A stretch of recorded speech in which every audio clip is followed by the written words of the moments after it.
interesting here. Crane Furniture Bomber Hockey is on the air. That's a good backdoor. What a goal by Ryder Bucher. You gotta be kidding me. But that was back up on the Jumbotron. The excitement and heritage of the Flin Flon Bombers is on 1029 CFAR and FlinFlonOnline.com. That's a Pacific Stars! Power play goal! And Wyatt Stinton with the electric stick. Now here with the call to action. Oh, what a move by Arbery! Arbery, what did he score? Another highlight reel goal! It's highlight reel goal after highlight reel goal. The voice of your Flin Flon Bombers. Look out, we're going to have a scrap here. Look out, Lala, there are a couple big right hands, and he takes them down. The Bomber bench runs and it's go to the fans. The man 10 seconds. Always hungry for hockey. Like a hungry man on a cheeseburger. Right upstairs where Grandma keeps the peanut butter. Rob Hart. And thank you very much, and welcome to the friendly confines of the Whitney Forum. Boy, big one tonight. The red-hot Melfort Mustangs, 10 straight victories. Making their way to Flin Flon tonight, trying to win for the first time at the Forum this year. Did pick up the hard-fought 4-3 victory yesterday. The Bombers, of course, in Melfort to kick off the home and home. Started off with the Bombers, had a 2-0 lead. Ran into penalty trouble, and the Mustangs were able to capitalize and got some good goaltending and were able to keep their red-hot streak going.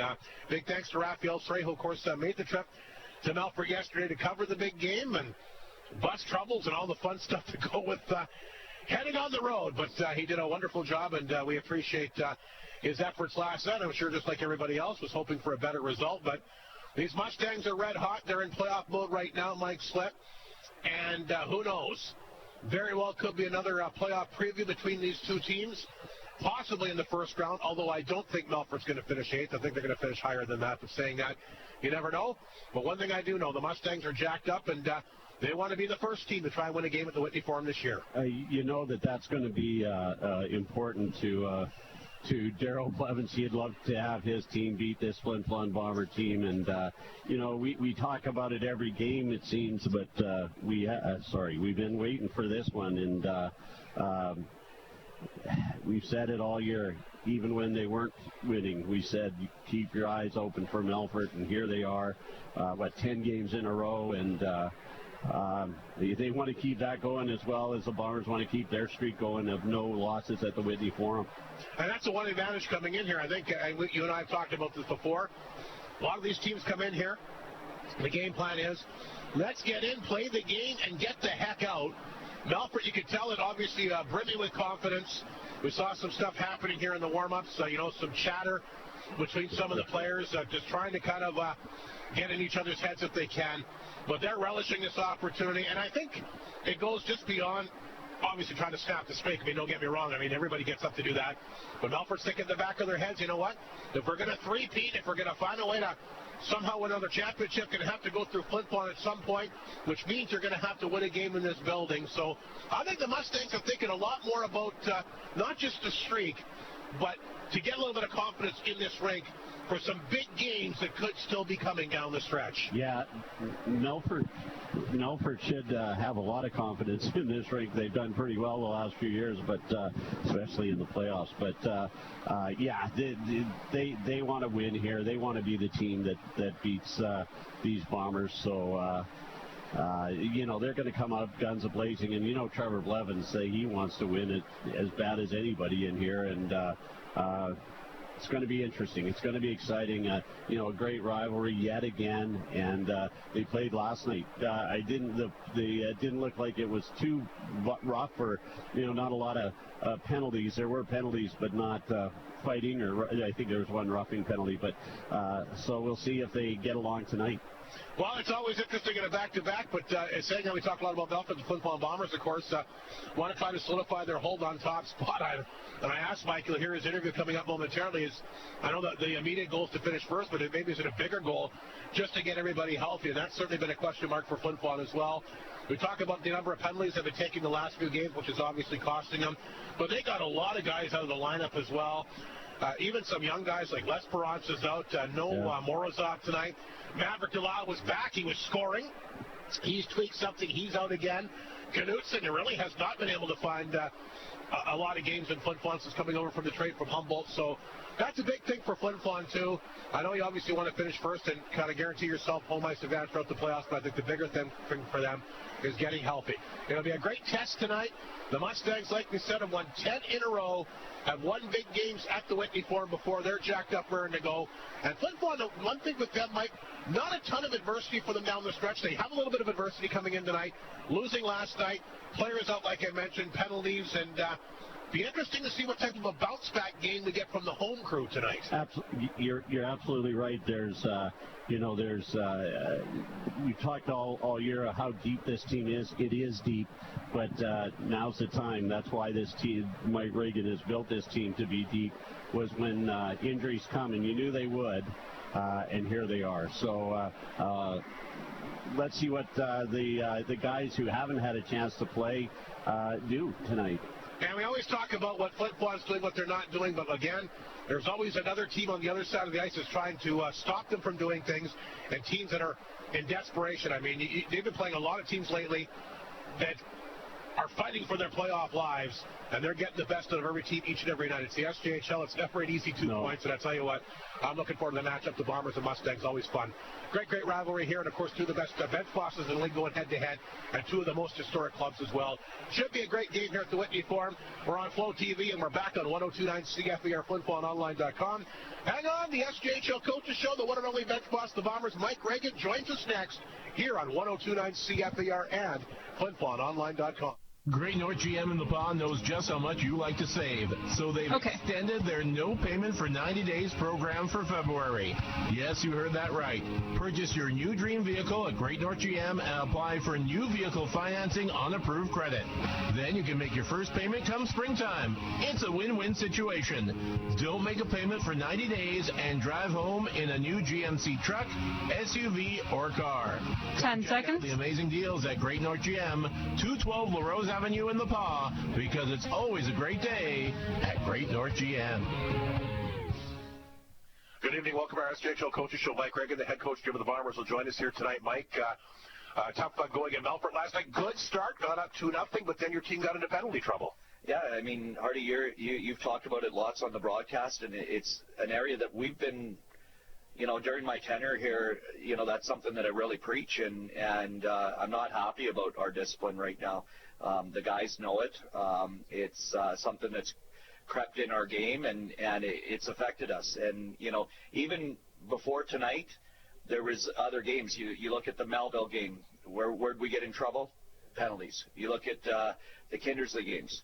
Where'd we get in trouble? Penalties. Even if you're not getting scored on, you're giving them momentum, and you're shortening your bench. So that's something that we've definitely talked about multiple times, and I had to put my foot down today in our video session, and there's got to be consequences going forward. It's interesting, Mike, because Flin Flon Bombers. Your first place, a lot of things have gone your way. Usually teams take penalties because they're frustrated and things aren't going well. So this is very interesting. Well, I think what's happened, Hardy, is guys got overconfident, and our penalty kill's been so good that guys are, it's not resulting in losses. Well, last night it did, and so this is the kick in the pants that you need, in a sense. I just think that guys think, well, we're going to kill it off anyway, so, it's not hurting us as far as wins and losses. So, with last night's situation, we don't manage the game properly. We got 4 defensemen that take penalties in the second period. That's not good. So, I think that the guys are aware of it. Hey, and you know what, Hardy, we've had a great year, and you're going to go through some loss. It's up to the guys to fix that right now, and we intend to do that here tonight. You mentioned you've had a great year, Mike, and I know obviously the big goal is to finish first, but is maybe a bigger goal right now just to get healthy. 15 is Bo Eisner. Yeah, Hardy, I think that might be some frustration that's crept into the room. It's like guys just can't get healthy, Right now we're going to be short of forward here again tonight, and dressing 7 defensemen, and I had a talk with Maverick here earlier on today, and he thinks he's close to getting back for next weekend. Just kind of tweak something. And then, Ryder Knutson, if it was playoffs, he'd be playing. He would have been playing last weekend. But we're trying to be smart. We want to give these guys maybe 1 extra week or 10 extra days to make sure that we're not dealing with this come playoff time. We know what the grind's like and that sort of thing. Hopefully Mooks is within 2 weeks here of getting back, maybe 3 weeks. We're not sure, but I think Moreau is off. He'll be fine for next week. And then I'm just trying to think of who else would be Keaton LaSperance. That's still week to week. Yeah, some pretty good hockey players, but again, you preach depth all year long. Mike, you've been very, very good in this rink. Melfort obviously red hot now, 10 straight wins, and you said it, you got a bullseye in your chest. Obviously, they got up to play last night. They got some confidence coming in here tonight. You've had good first periods and good starts. I think you'll need another one of those tonight. Yeah, for sure. I think, we talk about anytime someone's traveling up the Hanson Lake Road, let's jump on them. That first period, we can't let them off the hook and let them get their bus legs out of them and we've done a good job of it. I think it's really comes down to stop getting comfortable. It's a 60-minute game. It's not a 20-minute game. And, again, between discipline and, our consistency, that's the two biggest issues that we find with our game right now. But in saying that, Hardy, I think that we all got to realize that we're playing good teams too, and we're playing teams that are in playoff mode and fighting for their lives, and they're not going to give up. And that's something that our guys need to realize, that they're not going to roll over. You're down 2-0. They're not just going to fold the tent, and so it's a little bit of, we shoot ourselves in the foot sometimes, but we got to give some credit to the other teams for their pushback as well. Well, we mentioned these teams are already in the playoffs. I was in Humboldt last night, Mike. Again, desperation. These teams the playoffs have officially started now. The Mustangs in that position as well. They've got hot lately and are now back in the playoffs because of it. But all the teams you faced lately are all teams that you could be playing in the first round of the playoffs. It's incredible, the parity in the league this year, not just in the top. The top 5 are there, but the bottom 4 or 5, they're really slugging it out. Well, yeah, like you said, Hardy, I mean, you take a look at where Melfort was a month ago. They've had a phenomenal month, and that's put them in a good position now. And I think you've got some other teams right now that, seems like they can't get on that same roll that Melfort's getting on right now as far as, the teams that they're fighting with. Before it was talking about Melfort getting into 8th. They're now comfortable. I shouldn't say comfortably in 6th, but, they've got a little bit of a separation, a couple points in between them and the rest of the teams jockeying with them. So, I think it's a credit to them. And, we've got to just be better in the fact that we got to get into playoff mode. I don't think we're far off. I just think that maybe everybody's standards of us they think we get up 2-0 and it's going to be like 8-1 game. And to be honest with you, Hardy, that's not good for us either. Like to be in situations where we, win games 6-1, 8-0 or whatever, a big blowout, that's not going to help us in the playoffs. So, there's areas that I'm not happy with, but in saying that, it's forcing us to grind a little bit. And tonight should feel like a playoff game again. Who knows? Could be the Bombers and Mustangs in the postseason at some point again. Mike, thanks for this. Good luck looking to bounce back here, of course, where you've been so good the last several years, the Whitney Farm, not just this year, but the last several years. So good luck against the Mustangs. Should be another great game tonight. Thanks very much, Robert. Mike Reagan, the head coach of the Bombers, once again here on 102.9 CFAR and FlinFlonOnline.com. Bailey Homes has 15 years experience in the North, specializing in RTM homes and foundations, and are also proud supporters of our community. They are so thankful to Flin Flon and the surrounding areas for supporting them all these years. Bailey Homes is always willing to chat with a potential customer to show what they can do for our community. Your trusted builder in the North. Visit bailey-homes.ca. SJHL Coaches Show continues. Trevor Blevins will join us. His team has won 10 straight hockey games. Last time I caught up with you, Blevins, the team was struggling a little bit, but you hadn't thrown in the towel. You made that quite clear to me on the air. It was close to the deadline. Guys were called, and you said you're not making any moves that were imperative. You'll make the odd move. You'd listen. But you kept the core of your team, and look at you now. Yeah, it's one of those things, too, where You know, we got some goals, got some production. Now, you know, we're second last in the league in goals for. I mean, we've never been that, but you know, in our last 14 hockey games, we've put some pucks in the nets and getting rewarded for our hard work. And we were always in games, you know, early, and just you know, whether it was unraveling because we had to get loose because we were behind and tried to push, and it's just one of those things. But the group worked hard, stuck with it, and there's a lot of buy-in in there right now. Was confidence an issue back then? No, I don't think it was so much confidence. It was more just simply just capitalizing. Like, it was, you know, if we got one goal for every 5 chests we had, we would have been good. You know, it's just one of those things where it was a goalie magnet for us. I'd have been concerned if we weren't in games or out shooting teams or out playing teams or having chances. You know, I thought generally all the games we played in, we've been there. You know, every team loses an egg or drops an egg every so often, but you know, I think we're kind of where we should have been, you know, throughout the year. Maybe you could be a little higher because of some results we didn't get, but yeah, no, guys are playing well.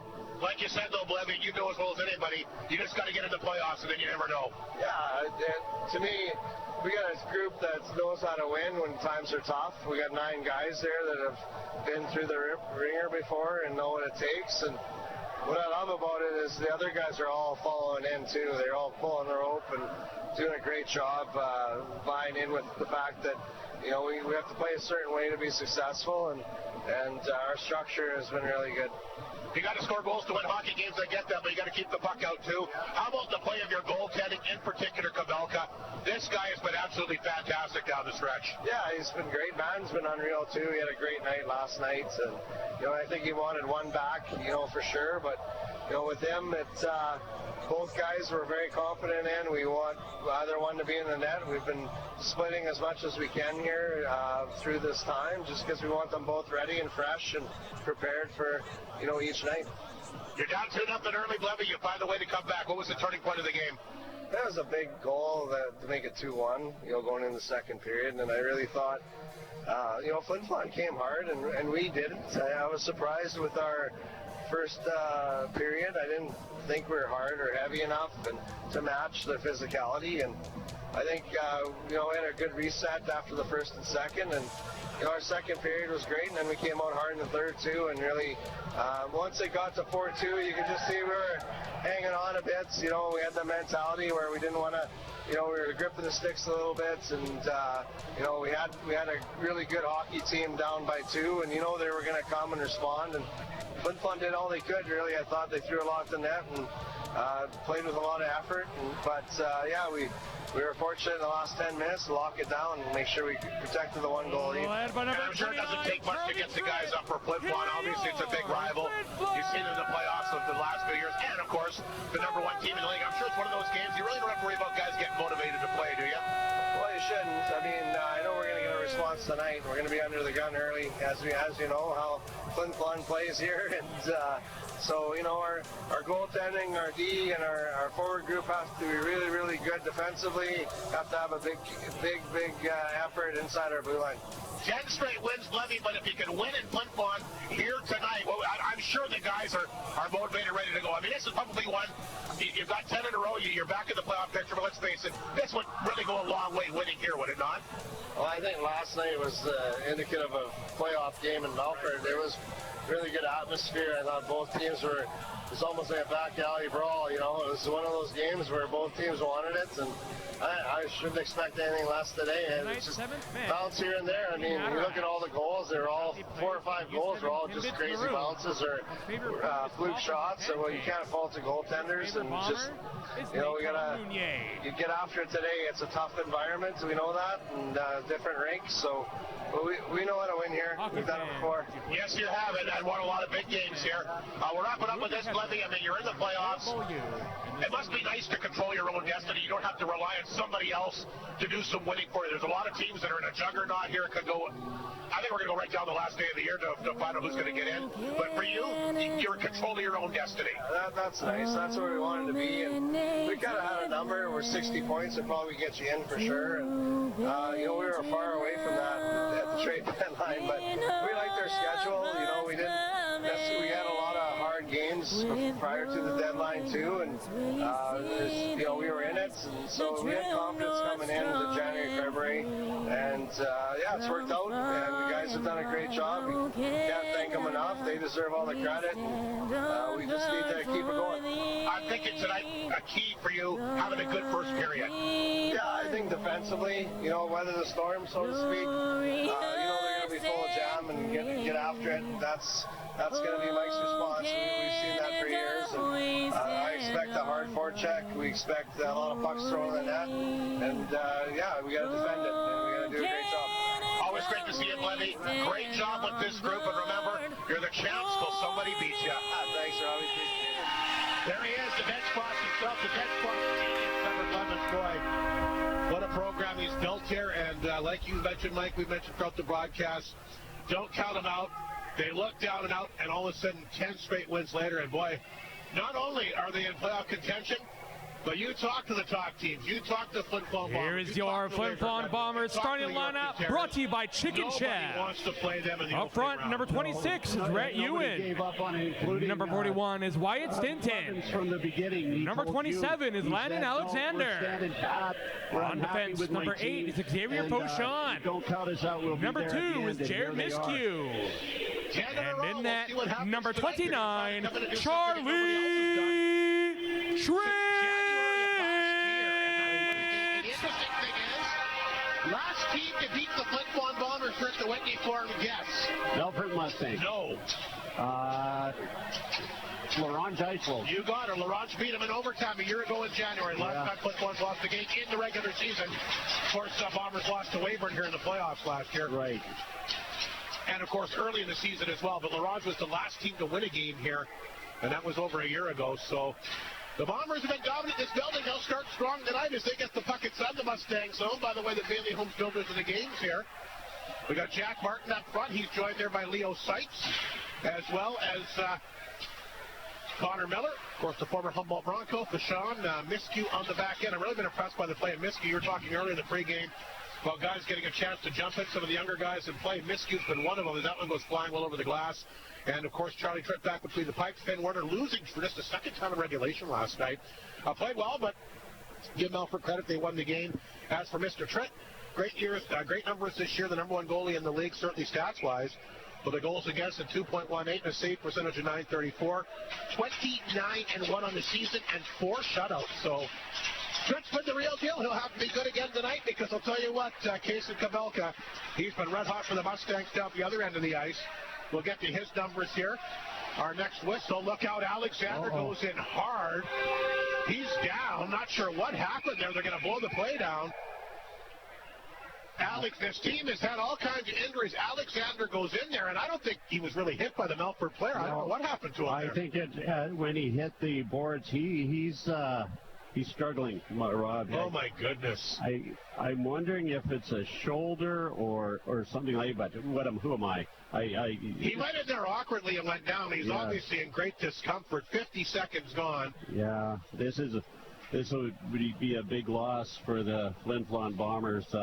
You know, the physicality that Alexander brings to this team is here. He's getting up. He's not going to stay in the game, though. He's leaving, and Pierce Yakimchuk's going to help him off the ice. Kyle Marsden went down there right away as well. And I'm not sure what's going on here. Some of the Mustang players are coming over to talk to the referee about something. Would have been great to catch it on a replay because I have no idea what happened. He just went down awkwardly in behind the net. So another player loss for Mike Craig, and he's got to be concerned with the amount of these injuries as he's losing players each and every single game here. Lees is back in uniform. He'll throw that puck in. Kabelka, the Mustang goaltender, stopped it back of the net. Here's Mushimansky's been one of the players that's been on a real tear here. But the puck will squirt from the Melfort net, and Kabelka will jump on that. Kabelka's numbers, we promised them to you. Here they are. He's been very good this year, like we said. He's 17-8-1 on the year, or 17-8-1-2. He's got a shutout. Goals against at 2.40, the save percentage of .913. Pretty good numbers for a sixth-place team, is it not? Statistically, he's the second best goalie, is he not? Yeah, He's been good. And they don't have anybody in the top 20 scorers. Off the face-off, Arbery can't shoot it.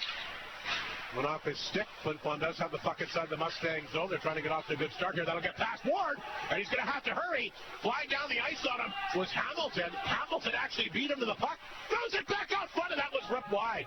Boy, did Hamilton ever take off. You saw Ward kind of look back in the rearview mirror there, and Hamilton took advantage, was able to catch him.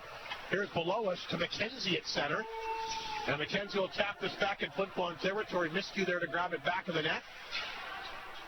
Here's Arbery. Sends that pass back to Ward. Ward at center. Throws it in the Melfort zone wide. Ulmer races after it. Poked away from him along the boards. Held in by Mounier. Shot got blocked. Comes right back to Mounier again. He'll dump it back to that. Ulmer is there. Back of the goal for Lalimier, who's starting to score some goals since coming back. He had that lengthy injury. Puck in front of the net. Lalimier trying to get a stick on it. Nobody knew where it was. Simmons will force the puck out. Mounier trying to get back on track. Picked up instead by the Mustangs. McKenzie, a weak shot on target. Triple will make the save. And he'll dish that off to Seitz. Seitz. Up the boards here to Ulmer. Bumped off the puck. Mustangs hold it in along the wall. This is Mounier. Played it back to Lalimier. His backhand in the center cut off by Bo Eisner. Eisner, of course, member of those back-to-back Mustang championship teams, one of the best D-men in the league, and they'll be counting on him heavily again here in the postseason. Here's Martin for Flin Flon. He'll take off. One-hand pass to Stickney. He gets out on target. Kabelka, he'll make the save. Rebound comes right out front to Shepard, another member of those back-to-back championship squads. What a player he is. Shepard will try to chase the puck in back of the net. Not a big guy, but I'll tell you what, he does not mind getting in there and getting dirty. Shepard.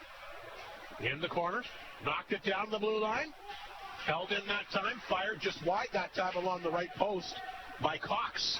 Mustangs throw it back out front. They got something happening here. Bitter, his backhander fired wide. This is Martin. Flin Flon's got 3 away. Here's the stretch pass to Rhett Ewan. Ewan trying to front that back out to Miscue, rolls to the front of the Mustang net. And Kabelka will make the save and hang on. 16:37 to go. And 12th birthday. Hoping and praying that Landon Alexander's okay. Axel. Yeah, you said it, Rob. He went into those boards awkwardly, sort of sideways. But as I say, I don't want to guess what. Speculate. Yeah, because I really don't know. But he stayed down on the ice for quite a while. Did the Bomber trader go in there with him? I don't see him on the bench. Yeah, he went in. Lees will take the face-off here against the Mustang captain. That's Saddlemeyer. Yakimchuk throws it in deep. Here's Breho in the corner. Good to have Hudson Breho back in uniform tonight. He was out for a couple of games too, you might remember. Terrific young player. Lees back of the goal. Breho throws another body check. Held in that time by Holmes. Saddlemeyer in the corner. Took a funny hop. Lees tried to come back out front. And again, it goes to the side of the Mustang net. Madress now mixing it up here. Back of the goal with Arbery. 16:07 to go in the opening period, and not a lot of intensity early. And crowd kind of quiet here, Mike. Not really the rock of sock of atmosphere. It's funny you mentioned that. I was thinking the exact same thing. It seems a little Melfort Ice Palace. Maggie Levy said last night the joint was jumping and Melfort. Oh, that's good to hear. Tell you what, it was jumping in Humboldt. That's as good a crowd as I've seen in Humboldt in all the years I've been there. Crowd. They were really, it was a great hockey game. They were really, really into it. And I'll tell you what, even though Humboldt hasn't had the best year, the crowds there have been fantastic this year. That's a great, great hockey community. And of course, we always know the crowds are superb here in Flin Flon. So the Whitney Forum Pace will get ready for the playoffs, which is not far away. There's Martin back to the goal. Gets a couple chances to get that to sight. Back out front. There's a chance. Back door for Miller, the former Humboldt Bronco, and that redirected off him. 15:46 to go in the period. Maybe the Bombers, with all the injuries, are scared to go full out like we've seen in some of the other games. Yeah. I know it was good to see Reed Arbery was somebody was mixing up with him behind the net, and he just skated away, and Rhett Ewan the same. Well, they want to stay on the penalty box. Yeah. Mike was pretty... maybe Mike's message got through to them. Cox around the boards here to McKenzie. Martin comes over, puts the squeeze on him. Ziola will pick it up, and 2-on-1 developing here as he gets that over to Hamilton. We saw those wheels from him earlier. Hamilton inside the Flin Flon zone. They got him back from the Western League, and he's been a nice addition here for the Mustangs. Here's Leo Seitz. Good move at center. Played it back to Martin. Martin across the Melfort line. That goes off a leg. Eisner gets it. Here's Eisner for the Mustangs. Trying to flip it ahead. He does. Ziola comes back to get it. Ziola, what a move that was! Ziola cutting in a backhander. Can he score? He does! He undresses the Flin Flon Bomber defense and makes a nifty move here on Charlie Trent. How about that goal from Ziola to open it up here, Mike Slip? Boy, that was nice. Yeah, he was flying, and what a move he put on the Here it is. Here it is. Yeah, you'll get a look at it here on Flow TV tonight. Ziola comes in, and look at the speed, and look at the tremendous move on Charlie Trent. Big goal here from Ziola. A lot of patience. His 9th of the year, and I'll tell you what, that's a heck of a goal. It sure was. He just outweighted Charlie and was able to sneak it by him. So Ziola gets the Mustangs on the board. Trevor Blevins is happy as he'll give that one a clap, and he should. It was a beautiful goal. And Melfort's in front 1-0 here. Unassisted at 4:53. Rogers, I think that's an unassisted goal, too. Here comes Stitton back the other way for Flin Flon. Had a goal in last night's game. He takes a good body check there by Madras. Gets it in deep for Martin. The car knocked out along the boards here by Big Ewan. A couple guys will try to double team him. Ewan in the corner. He can't pick it up, but Rogers has it. Looked like he wanted to pin it up there. Now he's going to try and move it. Puck goes back to that. Picked up this time by Hunt. Up the middle that time for McCarr. Can't get on it. Here's Lees for Flin Flon. Oh, up to suicide pass to Ulmer. He saw the dress right at the last second. Good thing he did. Shepard back the other way. Otherwise, he's laid out the blue line. That right up the middle there. But give him credit. He saw it just in time. Otherwise, that's he's on his keister for sure. Absolutely. Oh, this linesman's down. I think the referee went down after that Ziola goal, and linesman ended up in the net. He's okay. He's smiling, so. Yeah, everybody's okay. Quick pace out there tonight. 14:11 to go in the opening period. Melfort drawing first blood tonight. A beautiful goal here by Ziola. Undressing on the Bomber defense and getting in and making a beautiful move on Charlie Trent, who's not easy to beat one-on-one. We know that, but he made a heck of a move on him. Here's Shepard along the boards. Holmes in there. He can't pick it up. That's grabbed by Yakubchuk. Mustangs get a hold of it. Shepard back out front to the blue line. It goes. Here's below us a shot. That will drop Arbery out front. He goes down. He wants to get off the ice. And Atkinson will pick it up for the Mustangs in his own zone. To below us. Back to Atkinson. Atkinson will throw it back in the goal this time for Shepard. There's Shepard. Runs out of room. Below us, a little bit behind him. He'll go back to get it. Had Martin draped all over him. Mustangs will get support. They'll throw that around the boards this time. They're looking for Bitter. Flin Flon trying to keep it in. Holmes can't knock it down. Lalamere does. He fires it back in. Grabbed by Belowas, back in the net.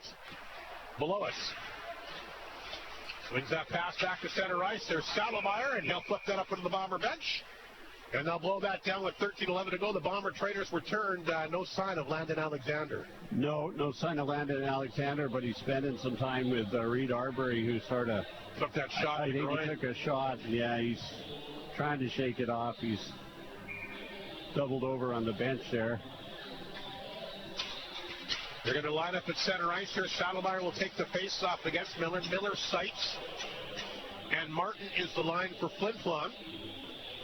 Mounier, Miskew in the back end, Salomire, Mushimansky, as well as Englot up front here for Melfort.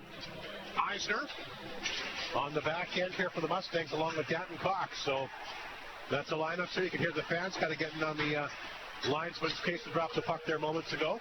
Sounded like being Kindersley a couple of weekends ago. That's the worst I ever saw it. Was it Kindersley a couple of weekends ago? That sideshow at the linesman that weekend. I hope I never see that again. That was quite a officiating display. Well, I'm talking about, I understand there's penalty. And Kindersley came unglued, Mike. They took a lot of bad penalties. But I'm talking about just the actual linesman. Yeah. It was very frustrating to watch, and I'll just leave it at that. I hope I never witness a game like that again. Yeah, it ruins a game. Yeah. Stetton will take the face-off here against Salomire once again. Inside the Mustang zone, the right of Kabelka, who's really not been tested at all in this game. Mustangs a very good defensive effort in front of him.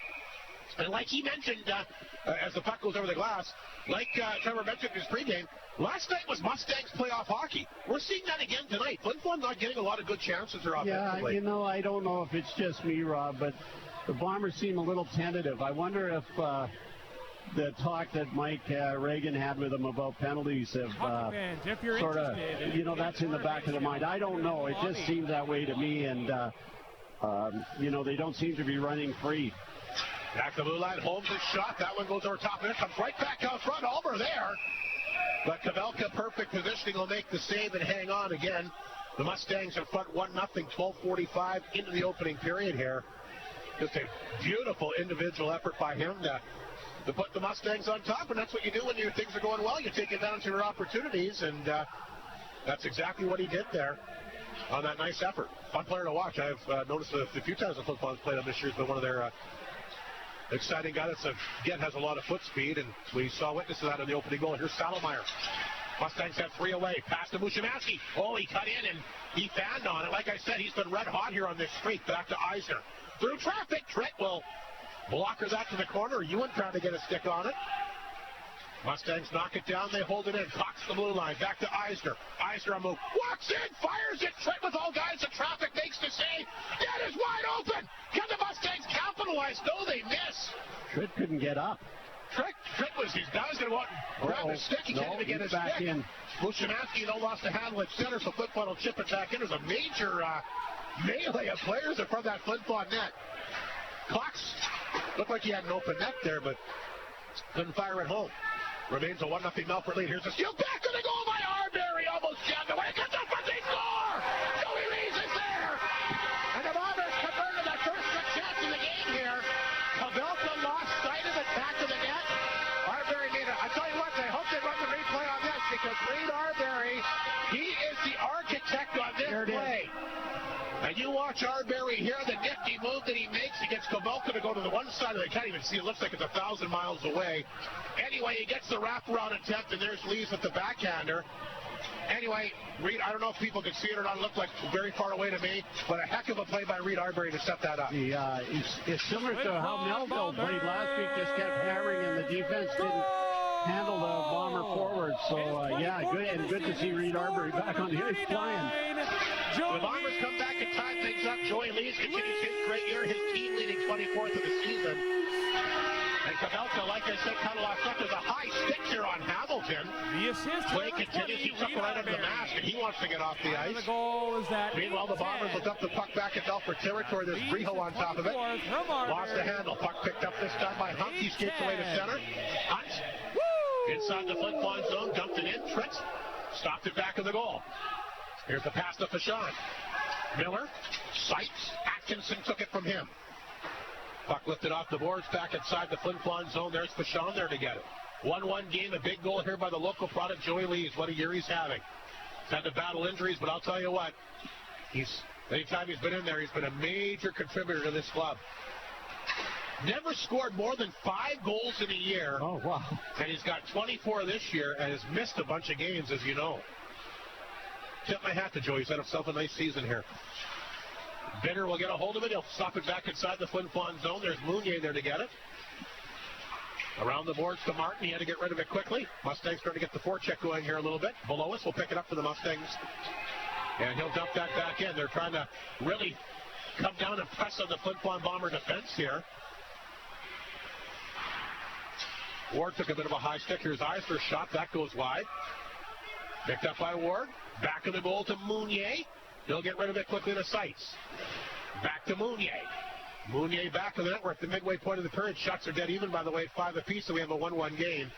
Once again, Ziola opening things up for the Mustangs, and Joey Lees has come back for the Bombers. That redirects over to the Mustang goal, and Kavelka will make the save, and he'll hang on.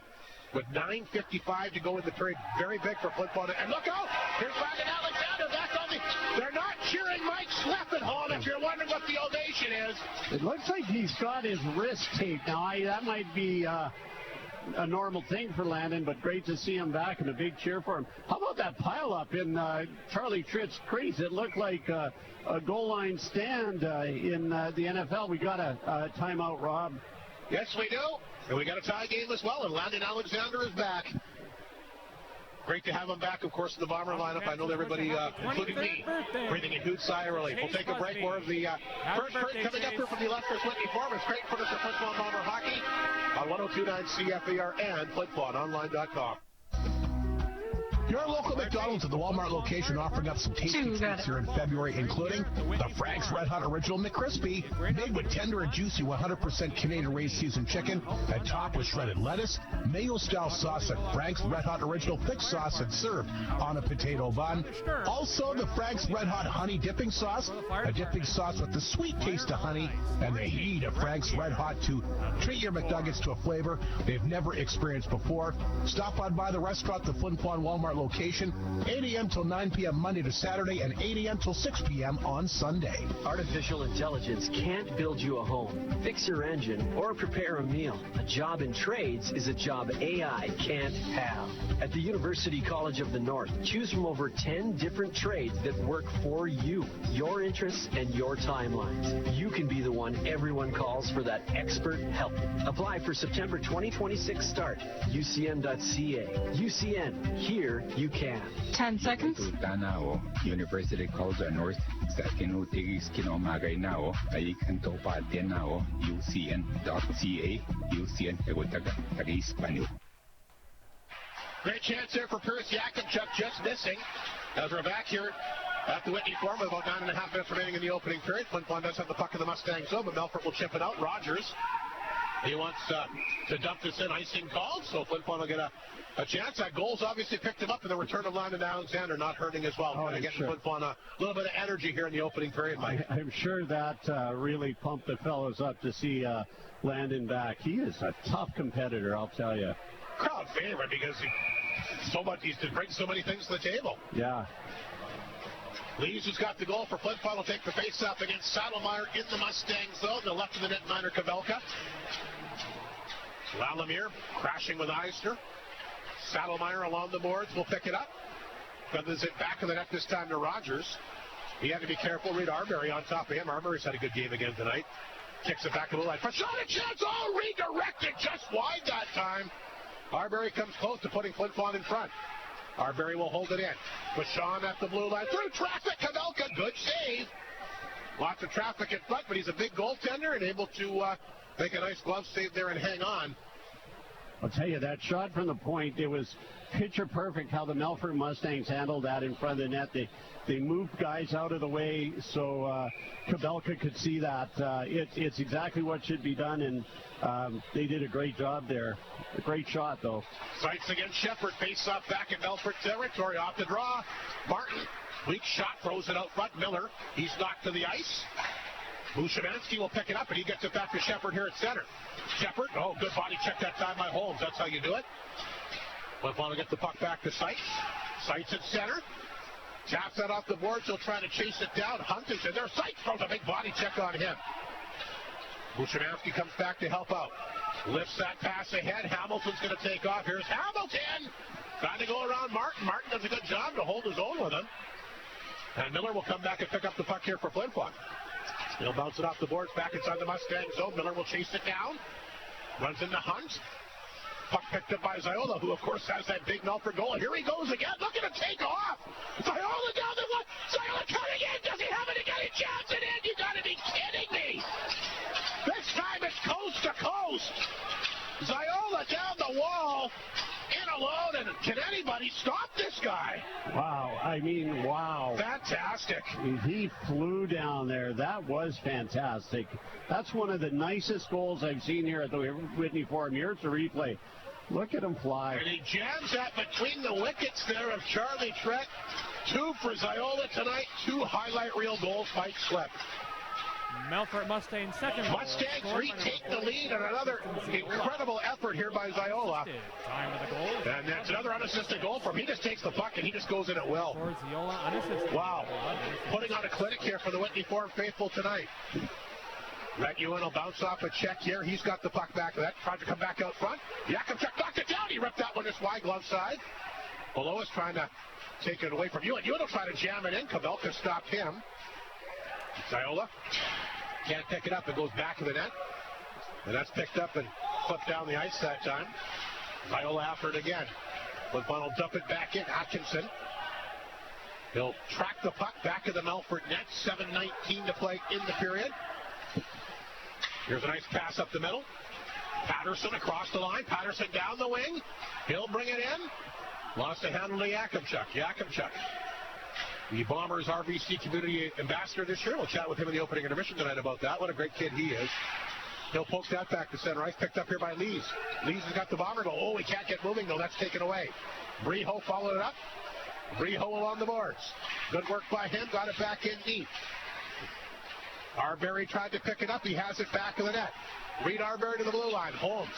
Quick pass to Ward. Through traffic off the leg and well over the glass and out of play with 6:40 remaining in the opening period. The Melfort Mustangs, 2 goals on 6 shots, both by this incredible player, Tristan Ziola, with two unbelievable, outstanding individual efforts. I just can't believe his speed. The Bomber defense got flat-footed, but still he just flew, which caused the Bomber defense to get flat-footed. Seitz will take the face-off against Salomar inside Melfort territory to the right of the netminder, Kabelka. Ward up the draw. That one got redirected off target at the last second. Salomar loses the handle. Martin after it again, blocked again. And you talked earlier about that play Melfort made, to get everybody out of the in there of the goaltender. Look at all the shots they're blocking. Yeah, absolutely. They do so many things well in a game, all the little things. That's Trevor Blevins' coaching. He's just a trademark. He's just a great hockey teacher. Bombers win the face-off. They'll hold it in, trying to answer the second goal by Ziola here late in the opening period. There's Englot for the Mustangs. Heard Martin coming. He tried to pin it up. Flip on the work it free. Seitz, but he loses the handle. Holmes will pinch in. Now the puck comes out. Ward on top of it. He'll hammer it right back in. Kabelka stopped that. Left it. He and Mushimansky, they were the guys that were jawing at each other in the warm-ups, and now Mushimansky's taking a penalty here. So they must have something maybe going from last night's game. Yeah, either that or they're still mad about who left the ice first. Mushimansky's taking a cross-checking penalty, so Flin Flon will go on the power play. Trying to answer, like we said, the second Ziola goal, the Bomber power play. Number 1 in the SJHL at 24.4%. The Melfort penalty kill has kind of slid a little bit to 8th overall at 82%. Haven't seen Landon Alexander on the ice yet, but he is on the bench. Arctic Beverages power play time. Good luck to Karen McKenzie. Number 45, Drew. Gets her products at the Chicken Shack. For cross-checking. Good luck to Karen. If the Bombers do score on this power play, she'll win herself a 12-pack of Gatorade water from the fine folks at Arctic Beverages here in the community. That's not a good start. Arbery will redirect that over the glass and out of play. So the face-off should probably come outside the Melfort blue line. It will. 5:49 to go in the period. 1:44 in the penalty. Mushimansky in the box for a cross-check. This is interesting, Mike. How is the face-off staying inside the Melfort zone when Arbery redirected over the glass and out of play? Great question. I'm not sure. Well, Flin Flon's not arguing, neither is Melfort, so I guess I obviously missed something. Missed something, yeah. I did too. Miller against Shepard. The face-off in Melfort territory to the right of the netminder Kabelka. 2-1 Mustangs. Cox will drill that around the boards down the ice. Arbery loses his stick. Tritt will come out. Back in the goal for Fashan. Fashan has got it. Sends the pass to Arbery. Tried to come to Seitz and behind the D. That's too far. That should have been an icing call, and it is. And when you're late calling it like that, that's when it can get nailed behind the net. Yeah, that's what's going to happen. That's why they changed that rule. Boy, that was a real late whistle there. It was obviously icing. Yeah, 1:27 to go in the power play. 5.5 here in the period. 2-1 Melfort in front. Mike Reagan not liking the call, but it looked like icing to me. I don't know what am I missing? That was clearly an icing call. Yeah, I missed it too, Rob. Maybe we're asleep up here. Maybe. Looked like an ice to me. Ziola will win the draw and gets it back to Eisner. Eisner will throw that one back in deep. There's Hamilton after it. Look out! Miller's taking a high stick here. Seitz will grab the puck back in. He'll leave it there for Fashan. Miller's okay. He'll stay on the ice. Here comes Fashan to center. Flipped it deep. Cox is there. Off the boards. Blocked by Miller. Great play in the corner. Out front. Sites. Great save, Kabelka. Oh, Miller, a tremendous pass. Sights back of the net, gets robbed by Kabelka, throws it back out front to Lees, to the blue line, but intercepted here by Hamilton, but Fashawn keeps it in. Miller in the corner for Sights. Here's the check, scores! Leo Sights has tied the game! It's a power play goal, and Kieran McKenzie is an Arctic Beverages power play winner. I think Kabelka might want this one back. He didn't really react well on it, but how about the play here by Fashawn to keep the puck in? There it is, right there.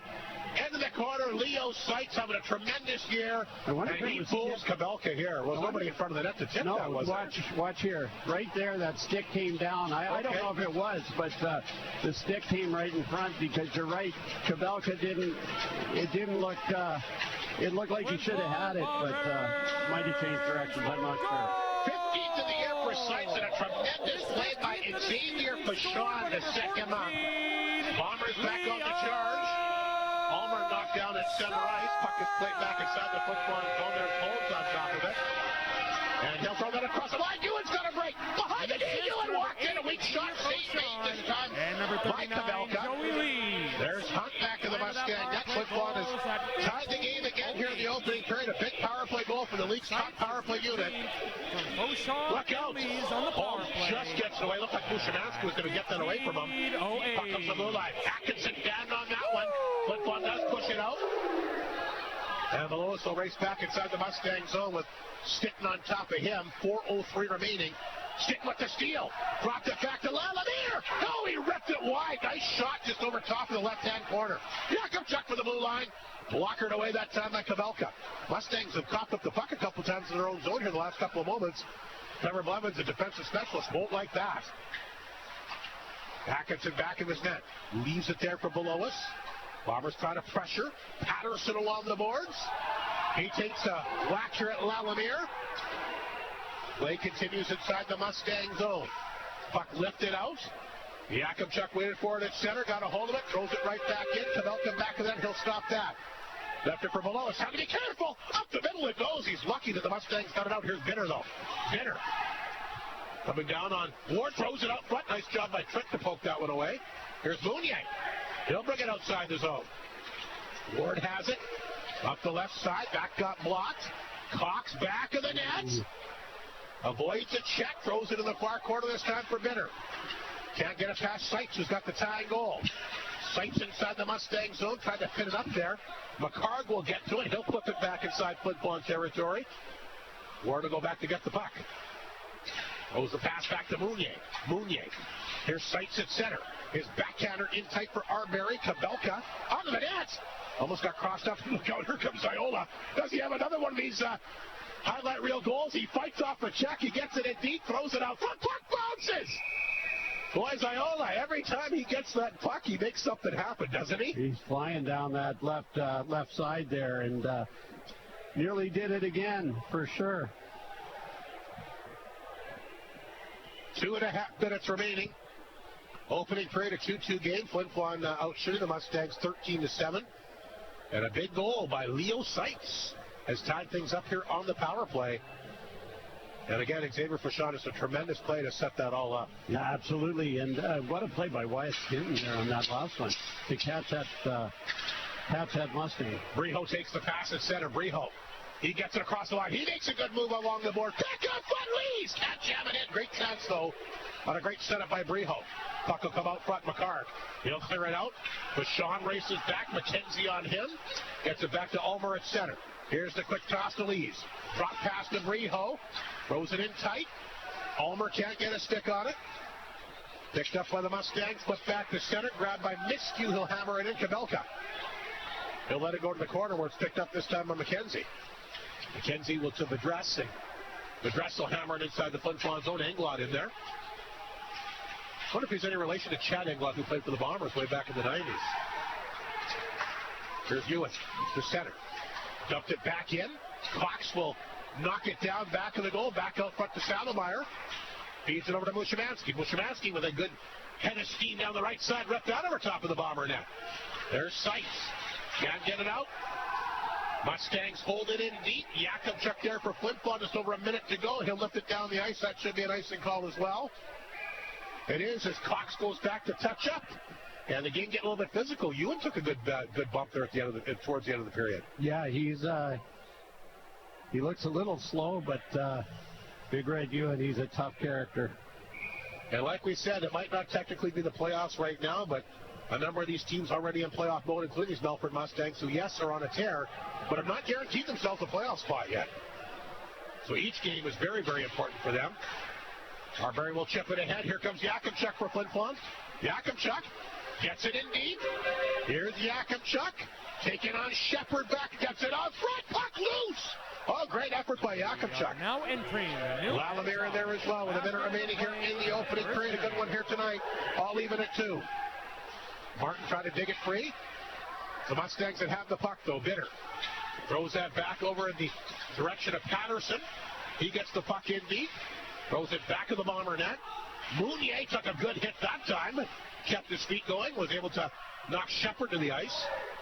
Here's Martin. Oh, he found on a bad giveaway inside the Flin Flon zone.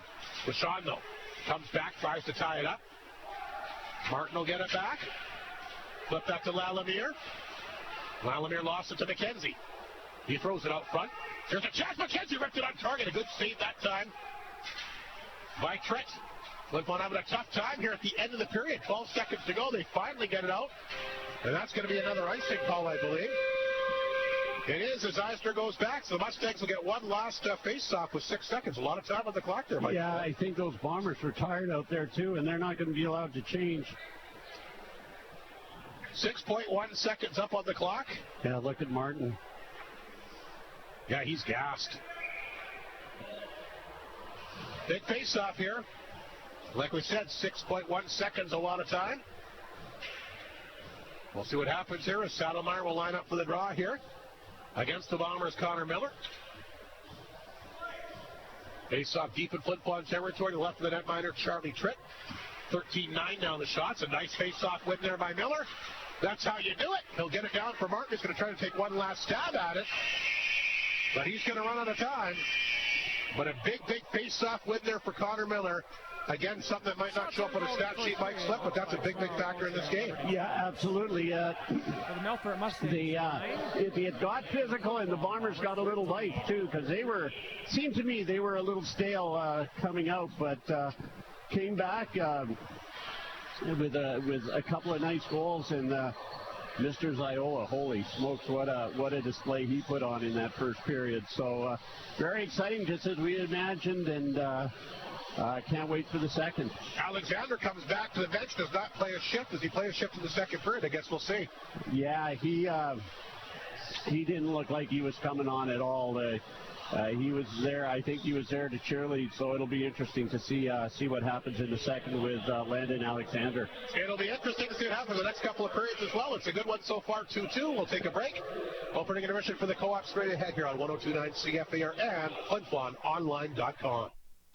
Hud Bay is proud to be a sponsor of this Bomber broadcast. From donations for bursaries, hockey schools, clubs, community events, charities, and so much more, Hud Bay has supported our community with dedication and generosity, contributing to events and organizations. Hud Bay thanks the people of Flin Flon for their continued support. When you aren't having any luck ice fishing, try the fish shop at the North of 53 Co-op. Add their jumbo shrimp ring with sauce to your cart for that get-together you're planning. Make room for farm Chinook salmon fillets. Or if you're just looking for a snack, grab the popcorn shrimp or the shrimp variety pack. Try your luck with all the delicious options the fish shop has to offer at the North of 53 Co-op. You're at home there. Life is sweet when you upgrade your home with Maytag's Kitchen Suite Savings at Creighton Furniture and Appliance Center. You can save $150 when you purchase any 2 qualifying Maytag major kitchen appliances, or go all out and save an additional $300 when you purchase 3 or more 10 seconds. Maytag kitchen appliances. Transform your kitchen and take advantage of Maytag's Kitchen Suite Savings event at Creighton Furniture and Appliance Center ending April 1st. And welcome back to Whitney Farm. It's the opening intermission tonight for the folks down at the North of 53 Consumers Co-op. We'll start things off with that Northland Ford first period scoring summary. Oh, what a goal by Ziola. Highlight reel. This time he takes the puck at center ice. beats the Bomber defense along the boards, cuts in, able to do a beautiful move on Charlie Tritt, just kind of outweighted him perfectly timing. Tritt played it well. He came out and seemed to have the angle on him, but Ziola found a way to slide that puck past him for a highlight reel goal, his 9th of the year unassisted, to open things up for the Mustangs tonight at 4:43. Lees comes back. He's the recipient of a puck that's laying at the side of the Melfort net. He scores his team-leading 24th of the year. Reed Arbery, the assist on that one, to tie things up at 8:10. Ziola again. This time he starts to play off in his own zone. Takes off down the left side, beats everybody, and able to jam that through the legs that time with Charlie Tritt. 2nd of the night, 10th of the year unassisted at 11:56. The Bombers would take advantage of their only power play in the opening period. Leo Seitz, a nice pass. Michon kept the puck in, fed it to him in the corner, and he was able to fool Kabelka with a nice shot low stick side for his 50th for the season. Joey Lee's also given a second assist on that one to tie things up at 15:08. Shots in the period, 13-9 Flin Flon. The Bombers 1 for 1 in the power play. Melfort still waiting for their first opportunity with the extra attacker in this game. Again, when the Bombers lead after 20 minutes of play this year, they're having themselves quite the year. 23-3-1 when they lead after 20 minutes of play.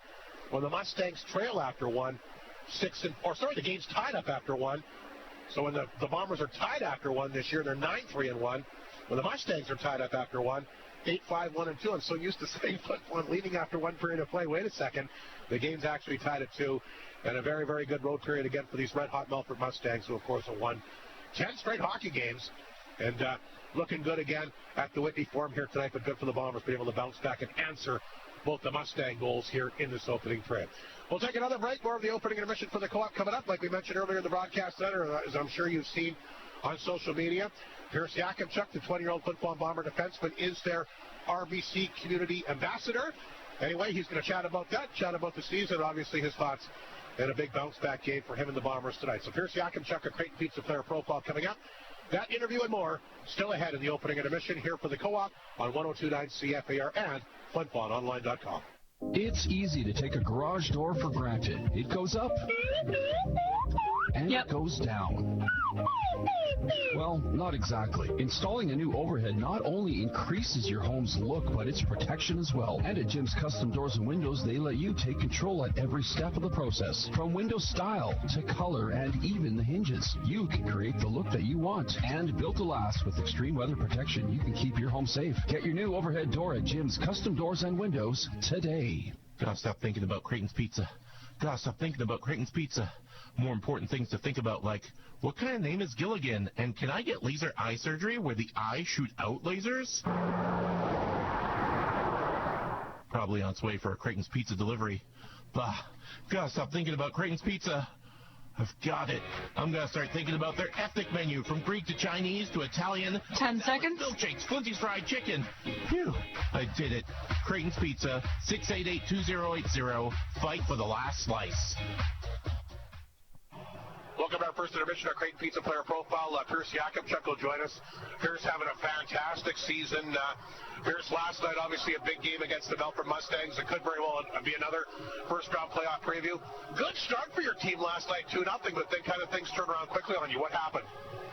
Yeah, well, we've been getting off to good starts recently, but I think we just got into penalty trouble like in the last few games, and I think it's very avoidable, but I think it's just a choice on our behalf. But I think we're going to get to our game, and I think we're going to try to stay out of the box as much as possible and be a disciplined team tonight. So I think we'll become the team that we were before our little penalty trouble situation. Yeah, for what, that's so uncharacteristic of your group. The last couple of years, you usually lead the league in the least amount of penalties. What's happening? You got a good hockey team. You got a lot of things that are going on. What's it been? Are guys getting maybe a little bit frustrated this time of the year? No, I don't think it's frustration. I think it's just there's a few unfortunate events that happen. I think we're just getting a little we're sloppy in our game right now, and I think I think it's an easy fix to make, but once we fix it, it'll do wonders to our game. I agree. That is something that you guys could certainly take care of yourselves. Back here at the Whitney Forum, I mean, this has been an unbelievable place, not just this year, but I think the last time that this team lost a game was actually in overtime to Larange, which was over a year ago in January. The last time you actually lost a game in this rink in the regular season. I mean, it's been a great, great place for it. I know you guys really feed off the crowd here. Yeah, definitely. The crowd is just amazing here. It's a big help for just to hear our fans on our side, and I can only imagine the pain of being an away team here. But yeah, I think we just got to keep her going and use that momentum of the crowd to our advantage. You get Melfort right back here again tonight. You drop a game. You don't lose off it even on the road. You're glad to get to play the same team back-to-back nights here in your own building? Oh yeah, definitely. I'm really excited to get some revenge here tonight. I think all the guys are really excited just to get out here tonight and just play our game. Pierce, you're having a great season. I mean, the team's having a great year. You're having a great year. I mean, as a 20-year-old, I'm thinking up to this point, you must be pretty happy with how things are going. Yeah, definitely. But at the end of the day, Hardy, the only thing I want this season is just a championship in our belt. It's nice to have a good regular season, but at the end of the day, it all comes down to who wins. I agree, and you've been there before. Is that tough, finishing out the stretch, because you want to get in the playoffs and kind of get her going here? Well, yeah, definitely. I think it's tough, but I think before we can go into playoffs, I think we got to put our whole game together and reach our full potential, which is really important, which I've found out in previous years I've played. We know what being a Bomber means. It's one thing to perform here on the ice, another thing to really have an impact in the community. You've done that. Congratulations, the Flin Flon Bombers recipient this year for the RBC Community Ambassador. Your thoughts on that distinction? Well, yeah, it's an honor. I'm honored to be a part of this community, and I'm always happy to help anyone that's in need. And the money went to McIsaac. I taught there my first year here, and I had lots of fun there. The kids are amazing. You really realize how awesome the community is when you're working with them. And from what I know about you, I don't think they have to twist your arm to get you to go out in the community and do stuff. You really enjoy that. Yeah, no, 100%. Just all community events. People are always welcoming, and they're all great people. It's always happy to go out and support, and you're being supported as well. And who knows, maybe you'll be the RBC Community Ambassador of the Year. Of course, fans will have a chance to vote on that. Quickly, a couple of things before we wrap it up. Your third year with the team. Now, how did you come to Flin Flon? How did that all kind of work out for you? How did you wind up a Bomber in the first place? Funny you ask, Hardy. I actually didn't really know what Flin Flon was until I was scouted by them, and I was told, and I came up here, and I really just saw the fans and the team, and I just realized how much potential I could have up here and how amazing of a group it would be. And it's been working out just great. What's the biggest thing that take me back to a rookie as 18 now? What's the biggest difference in your game? I think it just honestly just comes down to consistency. I think consistency and confidence is a huge thing, but you really see the game in a different perspective. You see a game in a coaching perspective more, and you kind of understand the decisions are made and the why they're made, and it's really interesting just to learn all these things over the last few years and just understand the different looks people have throughout the years. You're also relishing your role as a leader with this team too, are you not? Oh, 100%. Just realizing the importance of different situations, different games, and just how awesome it is just to have a bigger voice in the room compared to my 18-year-old year, and just taking advantage of it. Sounds good. Quickly, your favorite team, favorite player growing up? The Edmonton Oilers, and their shutdown defenseman Matthias Ekholm is definitely my go-to. I like to resemble my game over his, and I love to watch him. I watch him every game, and it's a great guy, great team. Good stuff for sure. Pierce, thanks for this. Again, congratulations on your RBC Ambassador Award for the Bombers. Very well deserved. Good luck on the league level. I know that doesn't matter to you. You're just happy doing things at Flin Flon, but a great job. Been a great ambassador both on and off the ice. Very popular player here with the team and with the community. But thanks for this, and good luck in a big bounce-back game against the Mustangs here tonight. Thank you very much, Hardy. Pierce Yakimchuk, our Creighton Pizza player profile here on 102.9 CFAR, FlinFlonOnline.com.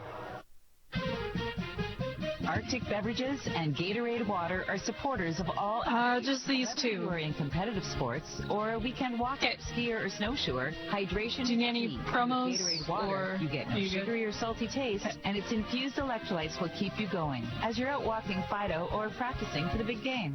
Gatorade Water, crystal clear, electrolyte ready. Distributed locally by Arctic Beverages. Gotta love it. Northland Ford proudly supports the Flin Flon Bombers throughout the SJHL season. We know that the Bombers will play tough like the Ford F-150, the toughest truck on the market for over 40 years. Northland Ford helped the community cheer on the Bombers as they work to bring a championship to the best fans in the league, and they provide 10 seconds selection on their lot. In the North, for the North, Northland Ford, the dealership you tell your friends about. And welcome back here to the Whitney Forum. McDonald's out-of-town scoreboard tonight. Let's see what's happening with all these SJHL games. The biggest game of the night certainly is between Melville and Estevan, as they're battling it out for the last playoff spot. Entering play tonight, Melville's got 53 points, the Bruins 52. Go figure, that one tied up at 2 in the second period. You know, you mentioned that those two teams are fighting for the last playoff spot. It's hard to believe. They're two very good hockey teams. Estevan had that real tailspin here a little while ago, but seem to be finding their game again. Well, not going to be an upset in Yorkton tonight. They lead La Ronge 8-0 still with about 7 minutes to go in the second period. 8 different goal scorers in that game. We talk a lot about how this hot streak that Melfort's been on. Obviously, Flin Flon's had a very good year. Weyburn, we talk a lot about them. The Yorkton Terriers, I think, have quietly gone about being a very, very, very dangerous team. They're actually now second place. They've actually surpassed Battleford. Wow. That's how good they've been. They are going to be an interesting team to watch the playoffs this year. Yeah, a lot of offense there. Absolutely. Battleford, speaking of the North Stars, lost in Humboldt last night. They're at home tonight. They lead the Broncos 2-1 in the second period. Kindersley needing something good to happen. They're really starting to fade, though. They're 3 points behind Estevan. The last playoff spot, Estevan's got 2 games in hand. Kindersley does have a 2-0 lead on Warman tonight after 1 period of play. Manitoba Junior Hockey League action tonight in the second period. Neepawa and Steinbacher scoreless. Vernon a 2-1 lead on Selkirk after 1. Portage leads Swan Valley 1-0 after 1. Niverville ahead away 3-0 after 1. Lots of NHL stuff to get to here today. A lot of finals already. It was Pittsburgh knocking off Boston 3-1, or Philly beat Boston 3-1 rather. The Rangers in a shootout today beat Pittsburgh 3-2. Columbus a 3-1 win against Chicago. New Jersey's beaten St. Louis 3-1. Ottawa in front of Toronto 5-2 in the third. What's happening there with that lineup? I mean, I love Craig Berube, but his job's got to be in jeopardy. You would think so. The Leafs are, boy, oh boy, they're. I think they got to make it. They talked about making significant trades. I'm going to say it right now. I think they got to get rid of Austin Matthews. Yeah, just going to say that, Rob. I don't think he's a great team guy from what I've heard. No, it hasn't worked. No. It hasn't worked. I mean, he's a good hockey player, but it just hasn't worked in Toronto. It may be time to cut bait and get draft picks or somebody who's willing to play. Something's going to happen. Montreal a 4-1 lead on Washington in the third period. Buffalo, I think they're for real. Yeah. A 5-1 lead on Tampa Bay in the third period. Edmonton lost again today to San Jose 5-4. And Carolina leading a good Detroit team 5-2 in the third period. Closer to home, Senior Zone basketballs today. Congratulations to the Hatnut Copper Queens, the zone champions. A perfect 3-0 in the round robin. Rolling over MBCI of the Paw. Frontier out of Cranberry, and then Norway House. They get to the finals. They take on Frontier. Won that 53-28, so their provincials down. Copper Kings did well. 1-1. They lost to Frontier, who has a very good team. Beat the Nishawayak team, so they went 1-1 in the round robin. Went to the third place game, and they did beat Norway House to finish third. MBCI boys, one of the top-ranked teams in the province, all over Frontier in the finals, so they win the boys zone. And they're off to provincials as well. So the Hatnut Copper Queens, the senior varsity basketball zone champions, and NBCI, the senior boys varsity champions. Good luck to both of them. Bombers have made their way on the ice, as I'm sure you can tell. And a 2-2 game. The Mustangs are scrappy, and they're hanging in there. Look, watching for Landon Alexander to see if he comes out for the second period. Haven't seen him yet. Yeah, you're wondering, he skated to the bench, and maybe Mike Reagan said, take the rest of the night off. Yes, exactly. Looks like it, unless they missed him. We'll see what happens here. Oh, no, there he is at the end of the bench there, I think, next to Finn Werner. That is Alexander, you're right. We'll see what happens here tonight. Interesting, he's back out there, you're right, that's definitely him. He's a gamer. Absolutely. 2-2's the score here after one. Ziola's got both goals for the Mustangs, and Lee's at strength to reply for Flin Flon, and second period all set to get rolling. Shepard lining up against Seitz. Puck is sent inside the Mustang zone. Cox is there. Oh, he fanned on it. A steal here by Miller off the hot. Trying to convert. Throws it back out front. Bashan will hold it in. There's a shot. Deflects. Comes back to Miscue. Back of the goal for Seitz. Shovels it in the corner. Miller on top of it. Back of the goal for Seitz. Shepard swatted it away from him. Martin will flip that to the line, but intercepted. Mustangs have something going. Patterson looking for the pass. It'll roll to Charlie Trent. And he'll make the save and hang on. 31 seconds gone. It's an icing call. Or he's signaling something to the Flin Flon bench here. Not sure what was going on there. Yeah, I don't know either. Mustangs are the one that dumped the puck down. And they'll get the face-off inside Flin Flon territory. Salameyer all set for the draw here against Seitz. The face-off in Flin Flon territory to the left of the goaltender. Charlie Trent in this 2-2 game just underway in the second period. Off the face-off. That's Miller for Flin Flon. Along the boards. Shovel to the line, knocked down. But Flin Flon will get it out. Seitz will pick it up. He's got the power play marker tonight. Gets it in deep for Martin. Martin lost a handle. That one got taken away that time by Hunt. Hunt has got it. Look out. Seitz took a run at him, but he saw him all the way. Seitz will get it back. Chip that one ahead here to Sitton, but it's knocked away. Hunt gets it back to Englot. Englot. Up the boards this time for Muchemansky. Drop back to Englot. Englot along the wall. One of the newcomers that Trevor Blevins has brought in here this year. Gets that puck in deep. There's Ziola, who's been just absolutely on a tear here tonight. Throws it back out front to Belois. Belois knocks it down. Throws it back in deep. There's Ziola. Ziola zigzags away from traffic again. Look at this guy go. Ziola along the boards. Gets it back again. Ziola forces the blue line. Knocked down by Atkinson. Puck deflects. It's bouncing in front of the Flin Flon net. Broken stick here by Ulmer. Mustangs hold it in. Hamilton back of that. Blows a tire. Goes down back of the goal. Broken stick laying inside the Flin Flon zone. Wyatt Stitt will pick it up here for Flin Flon. And he shovels it out. Puck rolls back down to Melfort territory. Icing against Flin Flon. They can't make a change, but a good forecheck there. And this Ziola.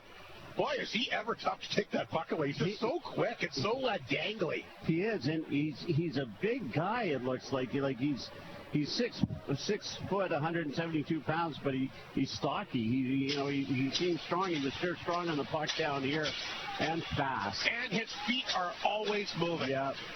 He's never standing still. He's good with the puck, too. Well, we've seen that in the first period here tonight with both the goals and highlight reel goals, both of them. Ulmer found on it, but gets a second chance. And he'll move it ahead here to Yakimchuk. Ewan can't get to it. Sitton pushes it in. It'll make its way to Kabelka. He'll make the save. Eisner will grab it. Swings the pass ahead. Here's Hamilton at center. Back across the Flin Flon line. Ward back to try and take care of it. Ziola strips the puck away from him. Ziola falls down, gets the puck to the side of that. There's going to be a penalty against Flin Flon here. I think Ward is going to go for a trip. Yeah, the ref was slow calling that, but it looked like he might. Well, he's taken the penalty. He's arguing it, but it is a tripping call against Sam Ward. And again, Ziola making all kinds of things happen here tonight. He took the puck away from him, got a bit of an edge on him. And Ward forced to take a penalty. And it'll be the first power play of the night for the Melfort Mustangs, who, by the way, have the 9th-ranked power play in the league at 16.3%. The Bomber penalty kill also very strong, ranked 2nd overall at 84.6%. The Mustangs looking to take their 3rd lead of the game. Martin, he'll get it down the ice. Cox will go back to retrieve the puck. Mo Eisner, the key for the Mustangs, leads them with 8 power play goals on the season. Wow, what he's having. Not out there right now, though. Mustangs get it in tight. Englot, play blown down here. It's a good thing. He was off to the races, but he was offside. So absolutely. He doesn't think so. No, he was pretty frustrated there after they made the call. Just underway in the second period. Some of the guys from the Melfort bench didn't think it was offside either. Englot still arguing it. Face off outside the Bomber blue line as Miller will line up here against Saddlemeyer. Eisner is out there now. So the whistle did allow Trevor to get his number 1 power play unit on the ice. Martin flipped it back across the line. There's Cox. He's it to Eisner. Eisner will dump it inside the Flin Flon zone. Yakimchuk tries to race after it. And blown down again for an icing call against Melfort. Can't get much going so far, but still plenty of power play time left. 1:28 remaining. And a face-off will be happening this time inside the Mustang zone. Bomber penalty killers are Reed Arbery. Joey Lees has got a goal tonight. Braden Bruce. And Pierce Yakimchuk. Pretty good group to kill a penalty. Well, they have the second best power play, second best penalty killing in the league, so they've done a good job. Fox up the boards to Englot. Dropped it back to center ice. Bushimansky gets it in. Now it's knocked away. Pushed out that time. Here's a chance for Arbery racing after it shorthanded. Cox, though, able to get there and take it away from him. Saddlemeyer will get it back. The Mustang captain. He's got Bushimansky. Only had him in behind the D. He had nothing but room there, but didn't get the pass cleanly. Saddlemeyer back to Cox. Saddlemeyer through traffic. Didn't miss by much. And then Bushimansky's backhander goes wide. Saddlemeyer will hold it in. There's Yakimchuk back of the goal. Mustangs on top of it again, but finally knocked down by Lees, and they'll get it down the ice. Kabelka will make the save, and Cox will grab the puck at the side of the Melfort net. 37 seconds remaining in the power play. 16:10 to go in this second period. A 2-2 game. Cox the draw pass. Here comes Shepard to center. Shepard flipped that back in Flin Flon territory. Then he takes a bit of a run there at Fashon, who's trying to pin the puck up back of the Bomber net. It comes free to Bitter. Bitter.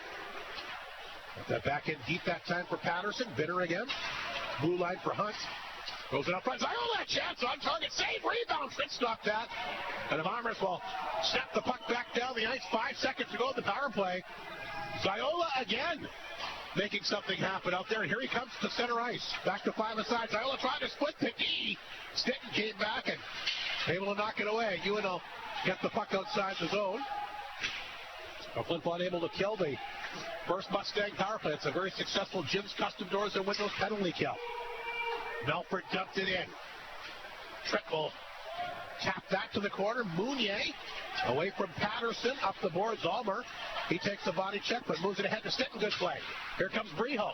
Breho racing down the ice. Breho trying to cut in and runs into the side of the Melfort net as Atkinson had a lane on him. Breho gets back up. And the Bombers will dump it in. Breho will have to get outside the zone. Good effort for him. And a good penalty kill like we mentioned. There's McCarg for the Mustangs. Played that one back to Simmons. He's tied up. Stinton feeds it back to Almer. He's got some room. He'll skate with it. Oh, good move there by Almer. Goes it back across the line. Picked up by Breho. He'll dump it in deep. Eisner grabs it for the Mustangs back in his own net. Intercepted by Miller, but he can't hang on to it over top of his stick. Gets it back to the blue line, and he'll flip it back in deep. Cox with Miller on top of him, gets rid of it in the corner. Simmons is there, bumped off the play that time by Mark. Back up front, Slates! Oh, and a big save by Kabelka. Flin Flon holds it in. Holmes at the blue line. And the redirection by Miller, but Kabelka, 2 gigantic saves. And a great job again by the Bomber forwards to keep that puck in and force the Mustangs to turn the puck over. Yeah, absolutely. But I like how Connor Miller's going to that net and making it tough for Kabelka. And but you're right, Rob. Too awesome save. 2 big ones there. 14:06 to go, second period. It remains a 2-2 game. Laurent just scored, but still a long ways to go. Down 8-1 against Yorkton in the second period. Melville Estevan, the big one tonight, battling out that last playoff spot. 2-2 entering the third period. Mounier will keep the puck inside the Mustang zone here. It's a 2-2 game. Flin Flon Melfort. Mounier's shot blocked. Tracked this time and Picked up here by Englot.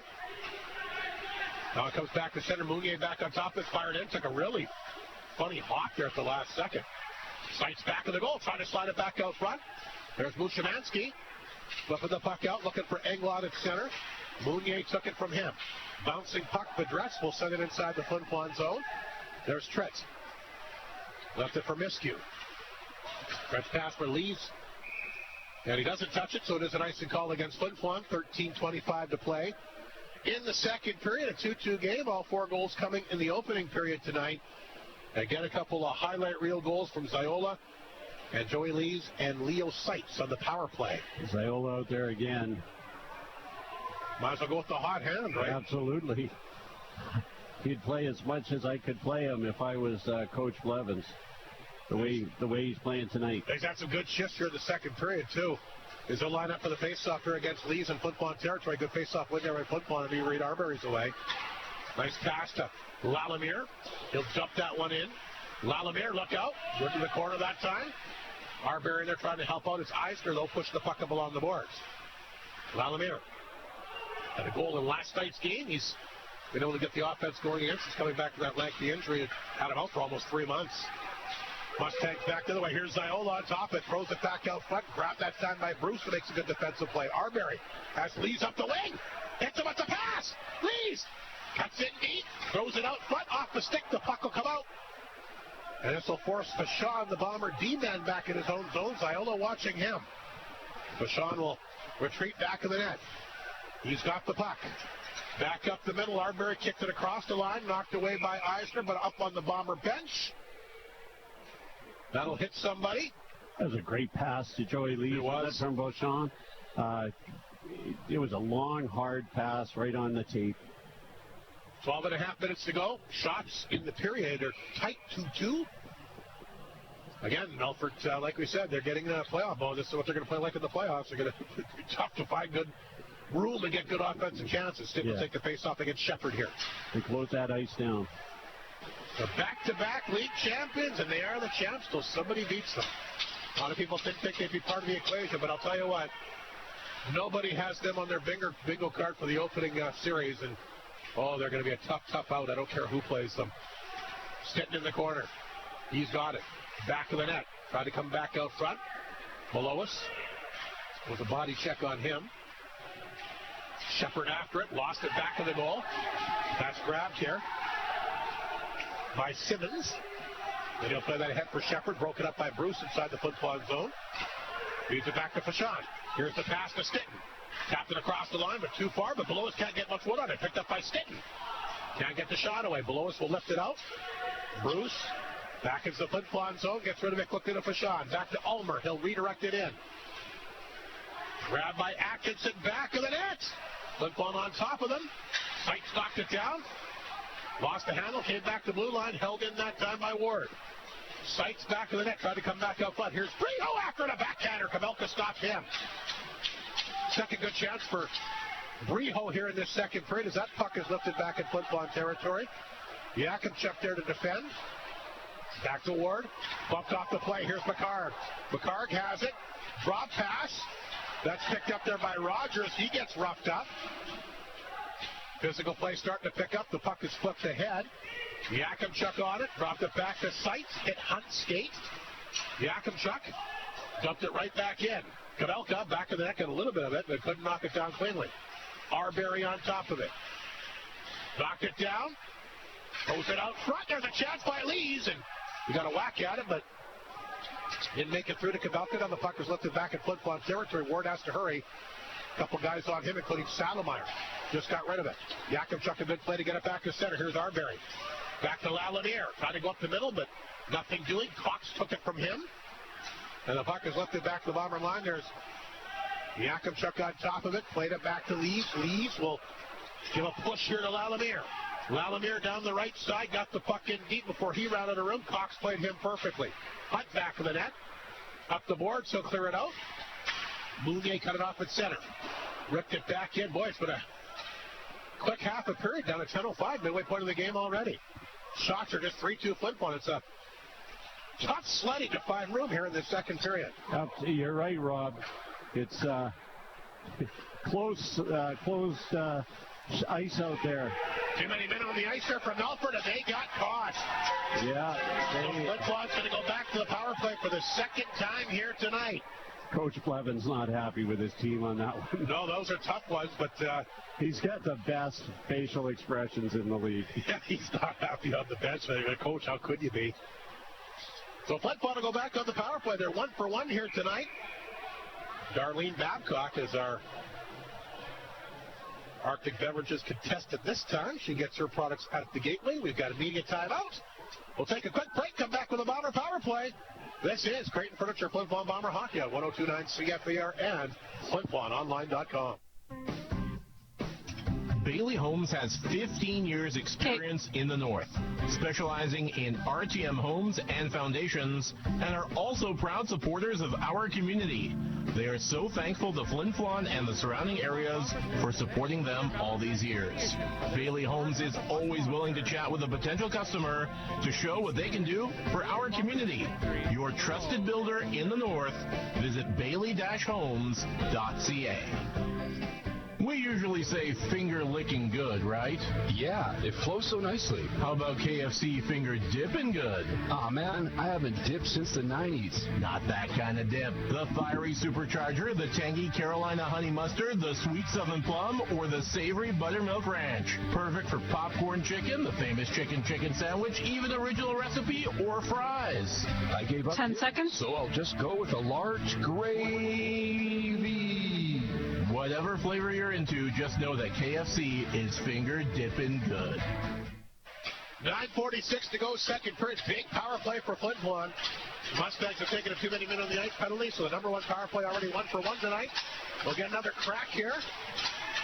At their 24.4% coming in, the Melfort penalty kill, again ranked 8th overall at 82%. Joey Lees, who does have a goal tonight, of course, the catalyst of the power play, leads the team with 12. Miller and Arbery, 6 power play goals apiece. As Arbery takes the pass at center, rips it in. Kabelka can't knock it down. Lees does, though. Lees, nice pass out. Arbery walks in. Oh, off the pipe. He had Kabelka beat, but he couldn't beat the iron. Sights back out front. There's a chance for Miller as he gets it up front to Lees. He slaps at it. But Kabelka there, and it looked like it was going to be 3-2. Arbery had him beat there, Mike Slep. He sure did. It was a great shot. I mean, you can't get any... Beautiful pass. Yeah, can't get any closer. Can't get any closer.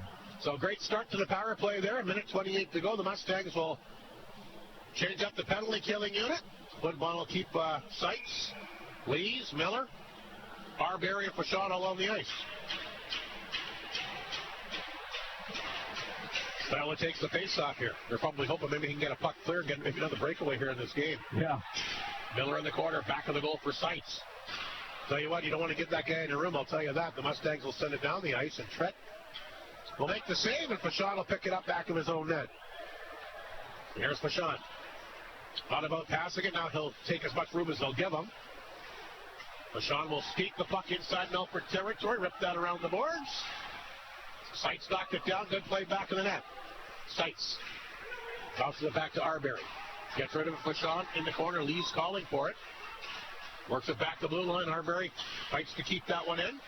Sights tapped it toward Miller, but Eisner has it. He'll rip that around the board. Patterson on top of it here for the Mustangs, and trying to get a stick on it. Now he's trying to pin that one up along the boards. 38 seconds to go on the power play. Good work here by Patterson. Shovels it back in deep. Eisner gets a hold of it, and off Patterson down the ice. Arbery will go back to get it. 28 seconds remaining in the power play. 8:12 to go in this second period. Tight checking affair. 2-2. Mustangs won last night, 10 straight wins, hoping to keep the magic going at the Whitney Forum tonight. Here's the drop pass to Martin. Down the right side in Melfort territory. Martin, intercepted by Shepard, read it perfectly. And he'll intercept and send it down the ice, and that'll do it for the Flin Flon power play. 1 for 2 here tonight. They get the one chance off the hot mic slip, but the Mustangs shut it down pretty good after that. Yeah, pretty good penalty kill, although they're pretty low in this stats that way. Lalamier tries to come out front. Grabbed by Holmes. A shot that got blocked out front that time by Shepard. He's feeling that one as he gets back up, but again, the Mustangs kill the power play. Here's the pass to Holmes. Holmes down the right side, cutting in deep. Holmes trying to jam it in. Oh, it's off the side of the net. Holmes back out front. Here's a chance. Alder can't pull the trigger. Chance by Ewan, and he gets stopped by Kabelka. Ewan again, and Kabelka one more time will kick out the right pad. And boy, Kabelka has made some big saves in this second period tonight. He sure has. Great pressure by the Flin Flon Bombers. There's some beautiful passes and some good shots, but Kabelka's there to save the day. Yorkton up 9-1 now after 2. Boy, the offense rolling tonight against LaRange. It's still 2-2. Melville Estevan heading into the third. Battleford, a 3-1 lead on the Broncos in the second period. Kindersley, a 2-0 lead on Warman, also in the second tonight. Other games happening in our McDonald's out-of-town scoreboard. And again, every single game means something every single night. You got to love the SJHL. Mushimansky trying to move that one out. Ulmer back to that, trying to come back up front. Saddlemeyer there to intercept. He'll fire that off the glass. Puck gets past Yakimchuk. He'll go back and get it at center. Brings it back in. Atkinson, though, got a piece of it. Puck will roll back to the Melfort line. There's Belois on top of it. Belois. He'll flip it out. They're trying to go alley-oop here for Englot. Holmes will go back. Had to be careful. Englot followed him right in back of the net. 6.5 minutes to go in the period. Here's the pass to Ulmer at his blue line. Plays it back to Yakimchuk using a lot of open ice here. Yakimchuk will carry the puck in deep down the left side, throws it out front. 2 Bombers are there, but neither one of them can come up with a puck. Mustangs have it. Here's McCard. McCard back the other way. Back up the middle, gets knocked down here by Mounier. Mustangs keep it in, though. Bushimansky spins. That's intercepted by Ulmer.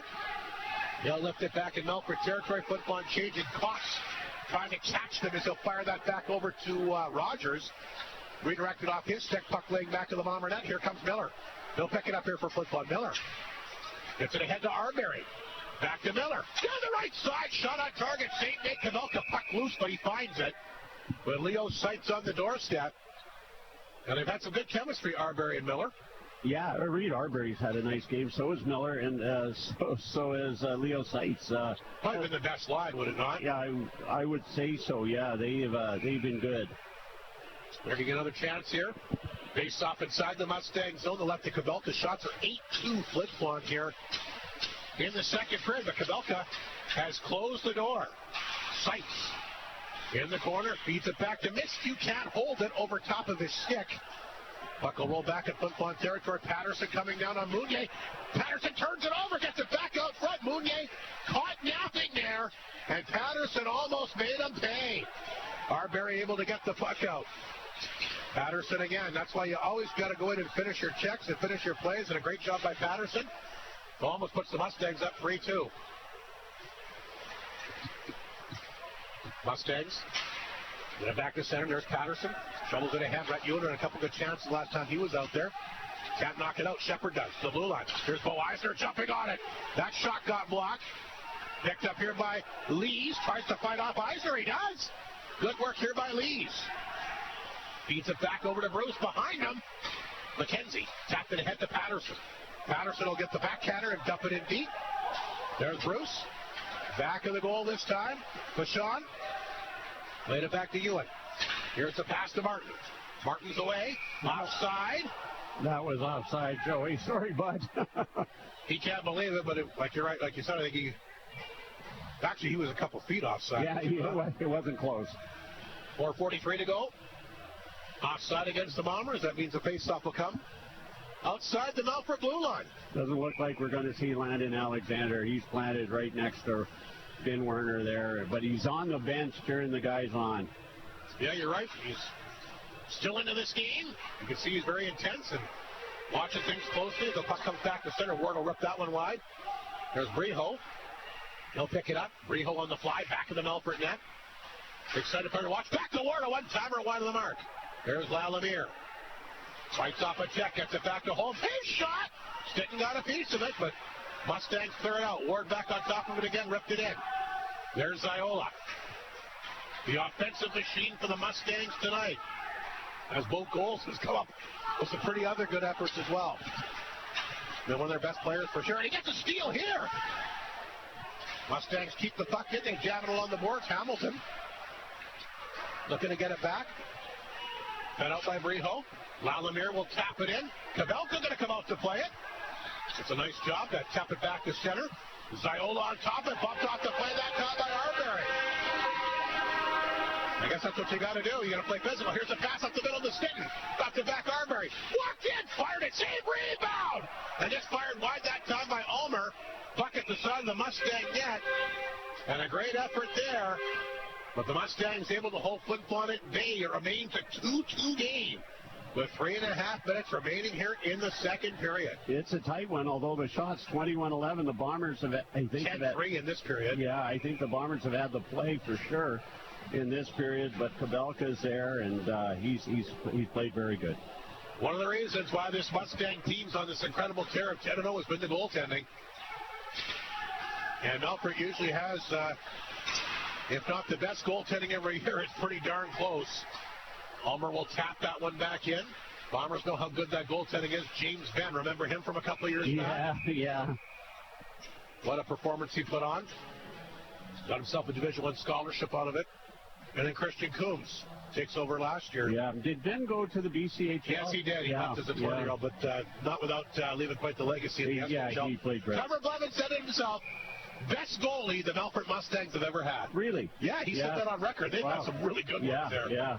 And Coombs last year was no slouch. The only player in the entire SKHL to get a Division I scholarship last year. Yeah, that's quite a compliment coming from Trevor Blevins. Yeah, absolutely. Like I said, they've had a ton of great goaltenders throughout the years. Tell you what, Kabelka, no slouch either. They're playing very good again here tonight. One of the reasons, like we said, why this team is on such a great tear. Here's Miller. Back across the Bomber line. That's knocked away. Comes back out front. Martin can't shoot it. He's turned away. There's Bo Eisner back of the net. Eisner dropped it back of the goal for Cox. Back out front. Ooh, that was dangerous. Good thing Salomar was ready. They'll get it ahead to Englot. His backhander finds Eisner at center. Eisner away. Across the line. Gets the slot. Ripped it wide. A lot of traffic in front of that Flin Flon net. Yakubchuk worked it free. The Bombers get two on it. It's Lalamere and Lees. Lees takes the pass. Walked in and he fanned on it. Then he goes down hard. Good chance there. Flin Flon coming up empty. Now, Mustangs will throw it back to the Bomber blue line. That's broken up. Nice hit by Lalamere. Puck rolls across the Bomber line. McCarr can't get to it. Cut off this time by Miskew. Miskew hangs onto it. Feeds the pass back to Lalamere. He'll dump it in. Icing against Flin Flon. 2:08 to go. Good hockey game here tonight, fans. Sure. It's a pretty entertaining game.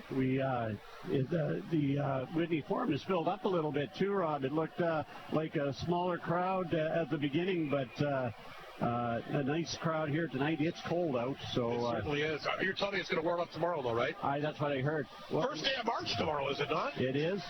What a snowstorm we had the other night. Don't tell me, but I'm still not done shoveling. You want to make yourself a couple extra bucks? No, I hire people. There's a chance in front of the Bomber net. I thought a guy like you would be willing to make a couple extra dollars. Come over and shovel my back walk for me. I guess not. I'll have to find somebody else, too, as the puck is shoveled to the blue line. Bombers will knock it free.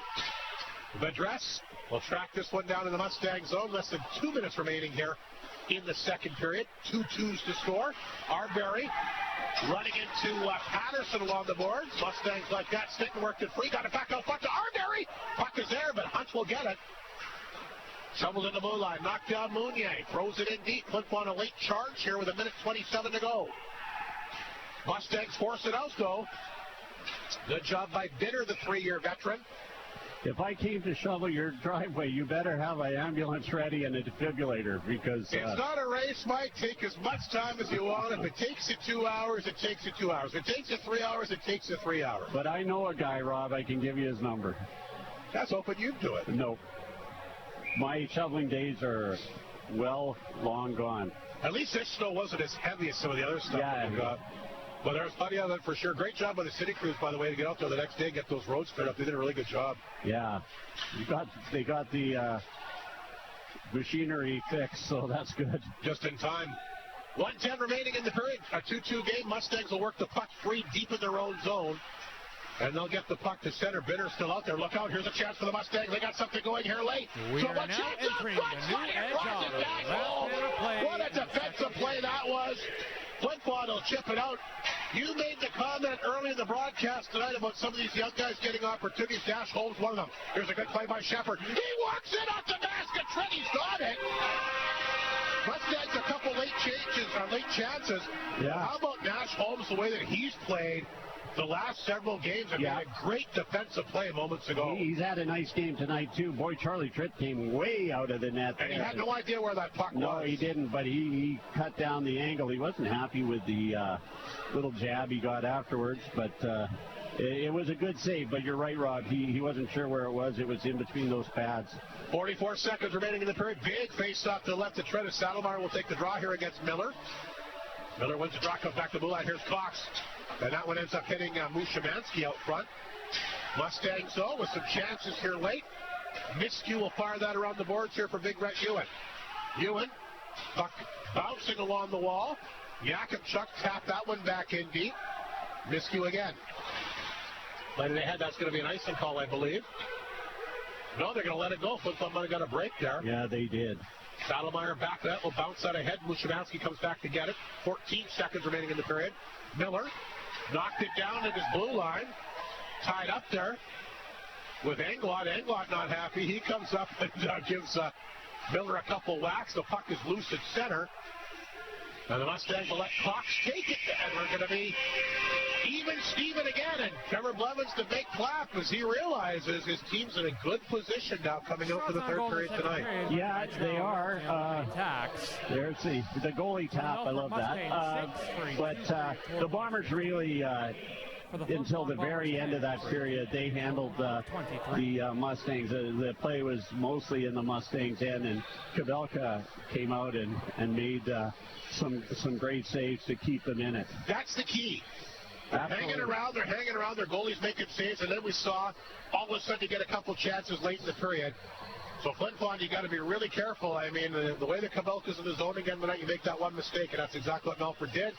Trying to defend the best they can. Flin Flon did carry the edge of play, I agree. But again, with the Trevor Blevins team, they're hanging around, and they got a couple chances late. We're very close to taking the lead in this game again for the third time. Yeah, absolutely. Watch this there. Well, I thought they were going to have another Mexican standoff down there, but Coach Reagan always talks about, you need your goalie to win you a game every once in a while, and right now Kabelka's doing it. He's not winning, but he's keeping him in it. And he's been great. Like I said, the goaltending's been a big part of the Mustangs' success here in the last 10 hockey games. Absolutely. We'll take a quick break. Second intermission show coming up for the co-op. It's all even once again, 2-2, the Bombers and Mustangs here on 102.9 CFAR and FlinFlonOnline.com. There are many reasons to get new furniture, but if you need some help convincing yourself, Creighton Furniture is there to show you some new and interesting items that just scream you. Furniture is the backdrop to our lives, for sitting and sleeping, but also to express our sense of style. And as our needs change, so should our furniture. You can stop teasing yourself with pictures of someone else's stuff. Drop into Creighton Furniture today and get some drool-worthy pieces of your own. They're here, they're local, and they have it all. Creighton Furniture, make it your first stop. You want a home where you feel happy, comfortable, and at ease. You don't want to deal with cabin fever in your downtime, and Samsung knows you deserve better. So combat midwinter cabin fever with Samsung and Shane's.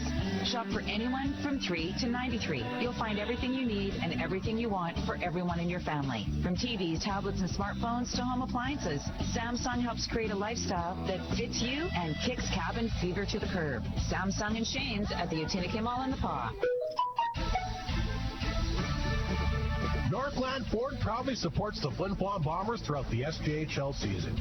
We know that the Bombers will play tough like the Ford F-150, the toughest truck on the market for over 40 years. Northland Ford helping the community cheer on the Bombers as they work to bring a championship to the best fans in the league, and they provide you with the best selection on their lot. In the North, for the North, Northland Ford, the dealership you tell your friends about. Alrighty, welcome back to the Whitney Foreman. Speaking of Northland Ford, the Northland Ford second period scoring summary. No goals to report on, just the shots. It was 10-6 in Flin Flon's favor. The Bombers a two-period total of 23. The Mustangs a two-period total of 15. Flin Flon went for 2 on the power play. Melfort 0 for 1 in their one opportunity so far. So again, the goals back in the opening period. Ziola's got both for the Mustangs, his 9th and 10th. Lee's his 24th. And Seitz on the power play, his 15th. All the offense so far. When these two teams are tied, after 40 minutes of play here this year. The Flin Flon Bomber record when they're tied after 2, which hasn't happened very often. 2-3-1-1. Well, the Mustangs are tied up after 2, 3-3-1-1, so very similar records. We'll take another break. It's the return of the Flin Flon Bomber Legend Series. Great. Darren Schwartz, who still has the Bomber record for goals of the year since re-entering the SKHL. He scored 65 times in 1988. Wow. He'll tell you all about that next. Darren Schwartz, the Flin Flon Bomber Legend Series, coming up momentarily as we get ready for the second intermission on 102.9 CFER FlinFlonOnline.com. Prime Rib Fridays are on at Chicken Chef. Cap off the work week with a tender 8-ounce prime rib with garlic mashed potatoes, a pillowy Yorkshire pudding, plus veggies, and a small vanilla sundae to boot. Chicken Chef is excited to offer this to you for just $33.33, available after 4. Fridays are for prime rib and au jus at Chicken Chef, where it always feels like home. Good evening. Welcome to our second intermission. And as promised, it is the return of the Flin Flon Bomber Legend Series. It gives me great pleasure to welcome back Darren Schwartz, of course, to the airwaves tonight. He played, of course, with the Bombers just the one season, but what a year it was in the 87-88 year where, of course, he scored 65 goals, which is still a Bomber record today. Darren, great to catch up with it. I think the last time I probably talked to you officially was when you were coaching LaRange Ice Wolves there. Would have been back, I guess, in the early 2000s. Yes, it was, yeah, and it was. We had good chats back then, too. I'll tell you what, it's great to catch up with you. As you know, the Flin Flon Bombers, a big year for them, their Hall of Fame year, and, of course, getting set to celebrate 100 years next year. Is that anybody reached out to you about the 100th anniversary yet? No, I haven't heard anything about that. We should definitely be interested in something like that. I always have some, for the 1 year I was there, I have great memories and probably one of my best years of junior, and had so much fun up there. Yeah, you were a crowd favorite, like I said, not only the 65 goals, but over 300 penalty minutes as well. Let's start with this, Darren. I mean, you had obviously a lengthy Western Hockey League career and a great career after you left Flin Flon. How did you come to Flin Flon? How did you become a Bomber? Well, it's interesting because I was protected by Yorkton, and I was playing out in BC at the time, and I came home and they had called me and asked me if I would, come to Yorkton, and I said no. I said I'm going to just stay back and play in BC. And then I guess at midnight, Leo McDonald, the coach then, was in his office, and they had dropped me, and he picked me up right away, and he called me next day, and Leo had was a teacher in Kamsack, and I knew my brothers knew him, so when he asked me to come up and play, I said absolutely, I'd go up there. Did you know much about Flin Flon and the Bombers before you came here, Darren?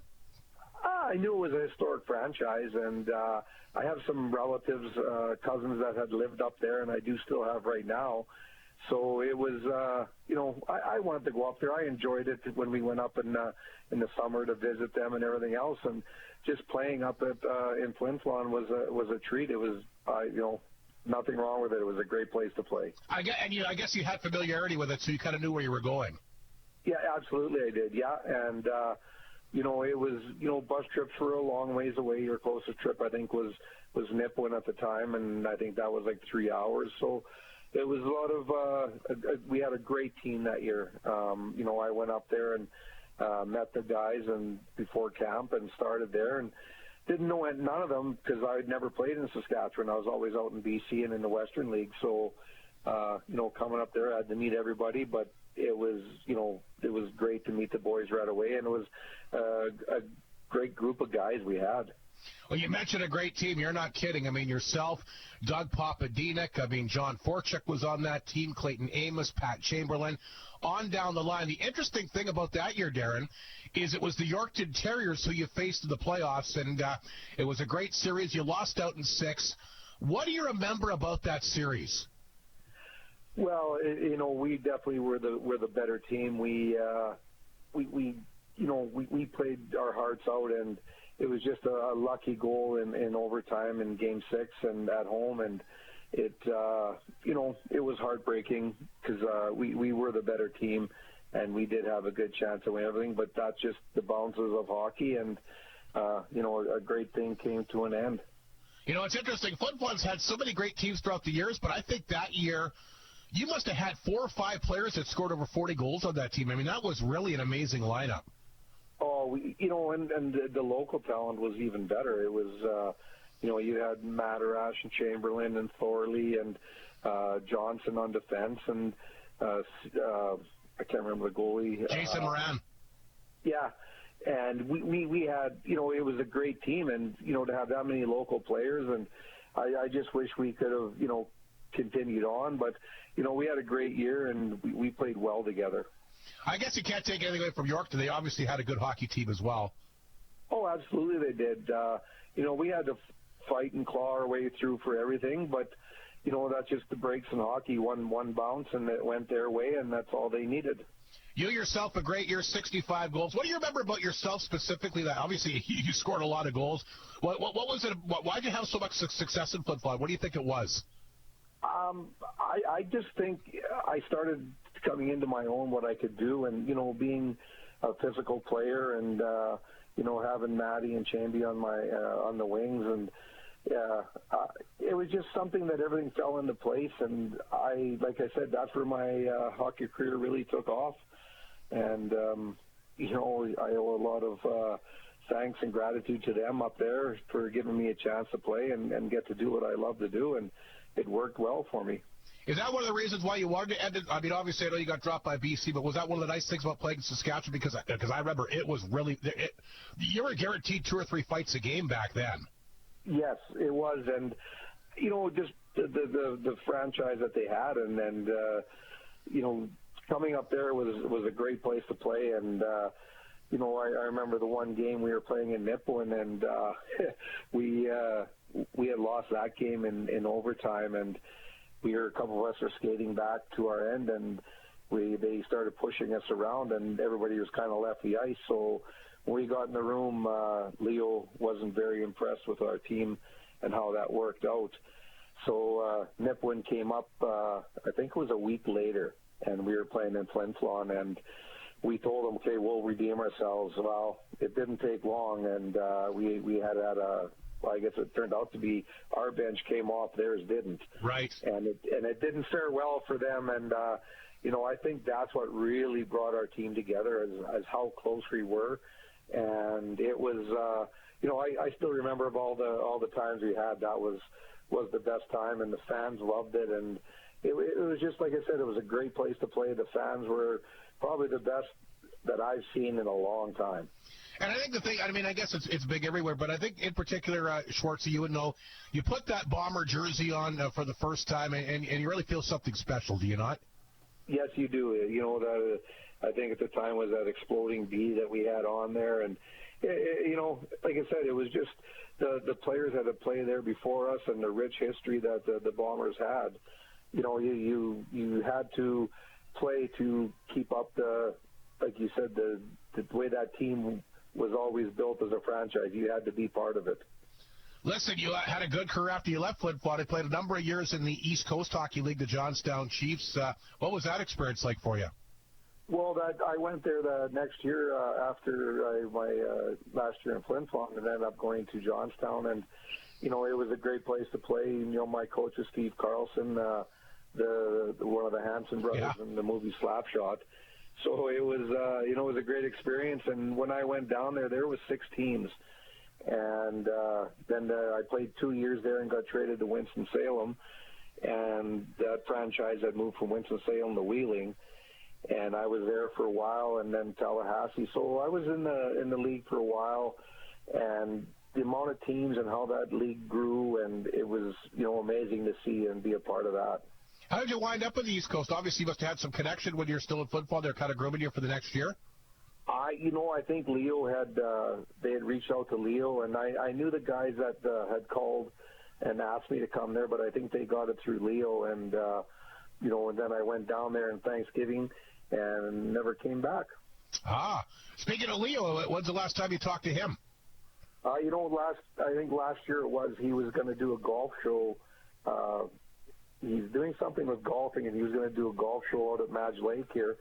And it just fell through that we couldn't get it to work out. I was either in the field or something, and and when we were going to do it, he had something else going on. So that's the last time I had talked to him. I do keep in touch with him every now and then, but that was great to talk to him then. Yeah, he's a really good guy. I mean, he's one of those guys that he just a real good people person.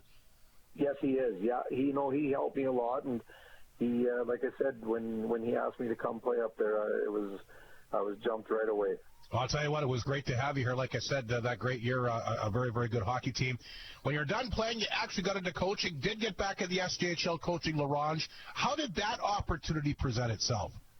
I was down in Wheeling playing, and somehow it came across that they were looking for a coach, and I did want to get into coaching, but, it was kind of like, So I took the interview, came down, flew down from Wheeling, and took the interview, and, I think it was a couple weeks later they had called and said I had the job, and it was, exciting at the time.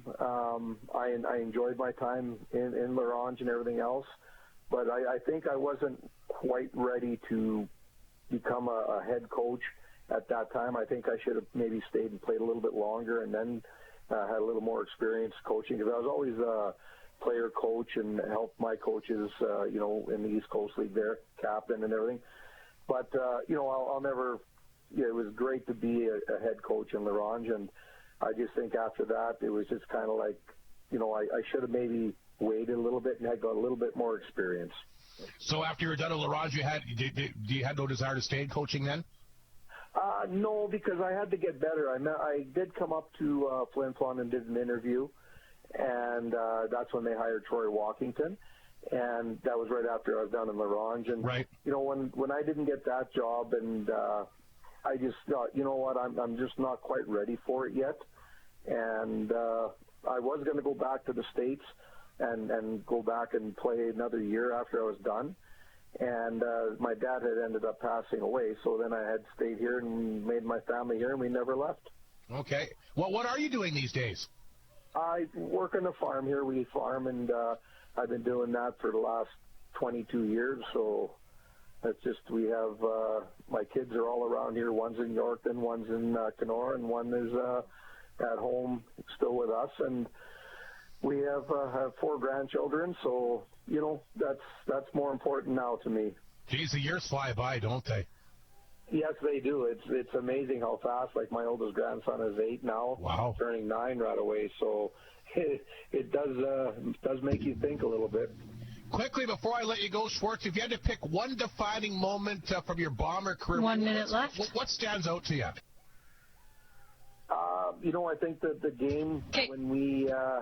It was February 28th. We were playing in Estevan, and that was my mom's birthday, and I had scored 4 goals that game. I always remember that game Charlie just because it was my mom's birthday. Here we are, Flin Flon! It was, that was one of them. I had many of them. There was times we went to Minot, and we had a great time down there playing, but that one stands out the most. Well, 65 goals, that was great. Still a Bomber record to today. Schwartzy, great to catch up with you. I know a lot of people, like I said, still talking about you, and here's hoping that we'll get a chance to see you here for the 100th anniversary. I know people would love to see you come back to Whitney Farm again, and I know they're planning on doing a lot of stuff with the alumni, and I'm sure they'll be reaching out to you. And like 10 I say, seconds. once a Bomber, always a Bomber. So much. Thank you so much for your time tonight. I really appreciate it. It was great to catch up with you again. Thank you very much, Rob. Thanks for calling. There he is, Darren Schwartz, the Flin Bomber record holder, 65 goals in a season. Tough as nails, like I said, 65 goals over 300 penalty minutes that year. And great ambassador for the club, and here's hoping. Rod, you do such a great job with those legends, for guys like me who didn't live here all their lives. It's really interesting to listen to these fellas and the history of this great historic team. The thing I like about those legends interviews is these guys, and you heard it there with Darren, it sounds like it was like yesterday. Like he remembers that game from his mom's birthday back up. Yeah. Like it's amazing that the stories, but Schwartz is a tremendous guy. Loved him as a player, liked him as a coach too, and great to catch up with him. We're just underway in the third period. Bombers, Mustangs all even at 2. McDonald's out of town scoreboard tonight. Let's see what's happening in the SJHL. Like I said, some big ones. Estevan, a 4-2 lead on Melville now. Less than 5 minutes to go in the third period. Of course, like we said, those two teams are battling out that last playoff spot. They'll play 2 more times, by the way, head-to-head after tonight. York in a 10-1 lead on LaRange the third period. Battleford has Humboldt down 3-1 in the third. Kindersley on top of Warman 4-0 after 40 minutes of play. Icing against the Mustangs. Let's see what's happening in Manitoba tonight. Steinbach a 1-0 lead on Neepawa in the third. Verdon on top of Selkirk 3-1 after 2. It's the Monarchs leading the Blizzard 2-0 after 2. Niverville a 4-1 lead on Wayway in the second, and Portage a 3-0 lead on Swan Valley after 2. NHL scores coming up. Mike won't be happy, but he won't be surprised as Flames lost again tonight, as Cox will get a hold of that. Mustangs looking to get the puck, but it's Lees that has it at center. He'll dump it in. Kamelka, stop that. Rebuilding, Hardy, rebuilding. How many years have they been saying that? That's the problem, is the puck is sent back down the ice. Yeah, Calgary losing to LA today 2-1. The Rangers in a shootout beat Pittsburgh 3-2. Philly a big win on Boston 3-1. Devils beat St. Louis 3-1. San Jose over Edmonton 5-4. Ottawa knocks off the Leafs 5-2. Montreal a 6-2 victory against Washington. Buffalo beat Tampa Bay 6-2, and Carolina a 5-2 win against a good Detroit team. And again, congratulations to the Senior Hat-Knock Queens basketball team, zone champions. In Norway House, a perfect 4-0. They'll join the JV Queens. They, of course, won the zone banner for junior varsity basketball, and they'll have a chance to go compete for a provincial title. Very, very good Senior Varsity Queens team. Congratulations to Eric Regalka and the girls on that great effort. And the NBCI boys, by the way, won the zone for the boys. Not much of a surprise. Provincially ranked, and they demolished everybody in their way in northern Manitoba. So that's pretty much what's happening sports-wise. Briar's underway, I guess. Yeah. Got any scores from that? No. That's kind of your forte, isn't it? No. I wish I would have curled in my day, but... There's still time. The Hot Stove League is calling your name. No, I don't believe that's going to happen. Don Rose got an 8-ender in that, by the way, a couple weeks ago. Wow. He's pretty happy about it. Miller will pick up the puck inside his own zone. He'll tell you all about it if you know who he is. Puck comes back to center. Here's Martin for Flin Flon. He's got a chance as he'll get that one in deep. His backhander on target, and again, Pavelka, no problem. He'll make the save and hang on. It's like Andre Baginski getting a hole-in-one. That was about 6 years ago, and I still... Nobody believes that, by the way. I was there. Well, I know. But Are you drinking that day, Mike? No, not at all. It was early in the morning, but he loves telling the story. Well, hey, good for him. A hole-in-one, that's a nice accomplishment. It's known as the shot. Leads off the face-off. There is a shot. Good stick save. That time Kavelka. Bushimansky hammers that one off the boards. It comes back to center ice. It's picked up here by Holmes. He'll get the puck back in. Engelot, though, took him to the ice. Arbery tried to get a hold of it. It's picked up by Saddlemeyer. Flipped off the boards back in the Flin Flon zone. Ward had to be careful. McKenzie on top of him. He'll drop it back to the goal. Holmes. Back over to Ward. Atkinson. He had a hold of Ewan as that'll roll back in Melfort territory. There's below us the D-man. He's back. Lee's pinned him up. Arbery got the puck free. He'll throw it back in deep. Brett Ewan looking for room back in that. Throws it out front. Nobody's home. McKenzie picks it up for the Mustangs. Dropped it back to the net once again. Atkinson turned out the puck below us. Around the boards to Hamilton. Left it there for Ziola. Ziola will pick it up. We've seen what he can do tonight. Lost the handle there, though. Nice job by Ulmer to keep it in. Stinton takes down his guy. That's below us. Puck underneath below us. And dug free here by Ulmer. Again, nobody in front of the net, but good work by Flin Flon here deep. Ulmer again back to that. Continues to battle there with Ziola, and finally they'll blow it down. But a great, ferocious forecheck by the Bombers here early in the third period tonight. Wyatt Stinton always aggressive and always flying. He never stops. 17:25 to go. Just underway in the third period. 26-15.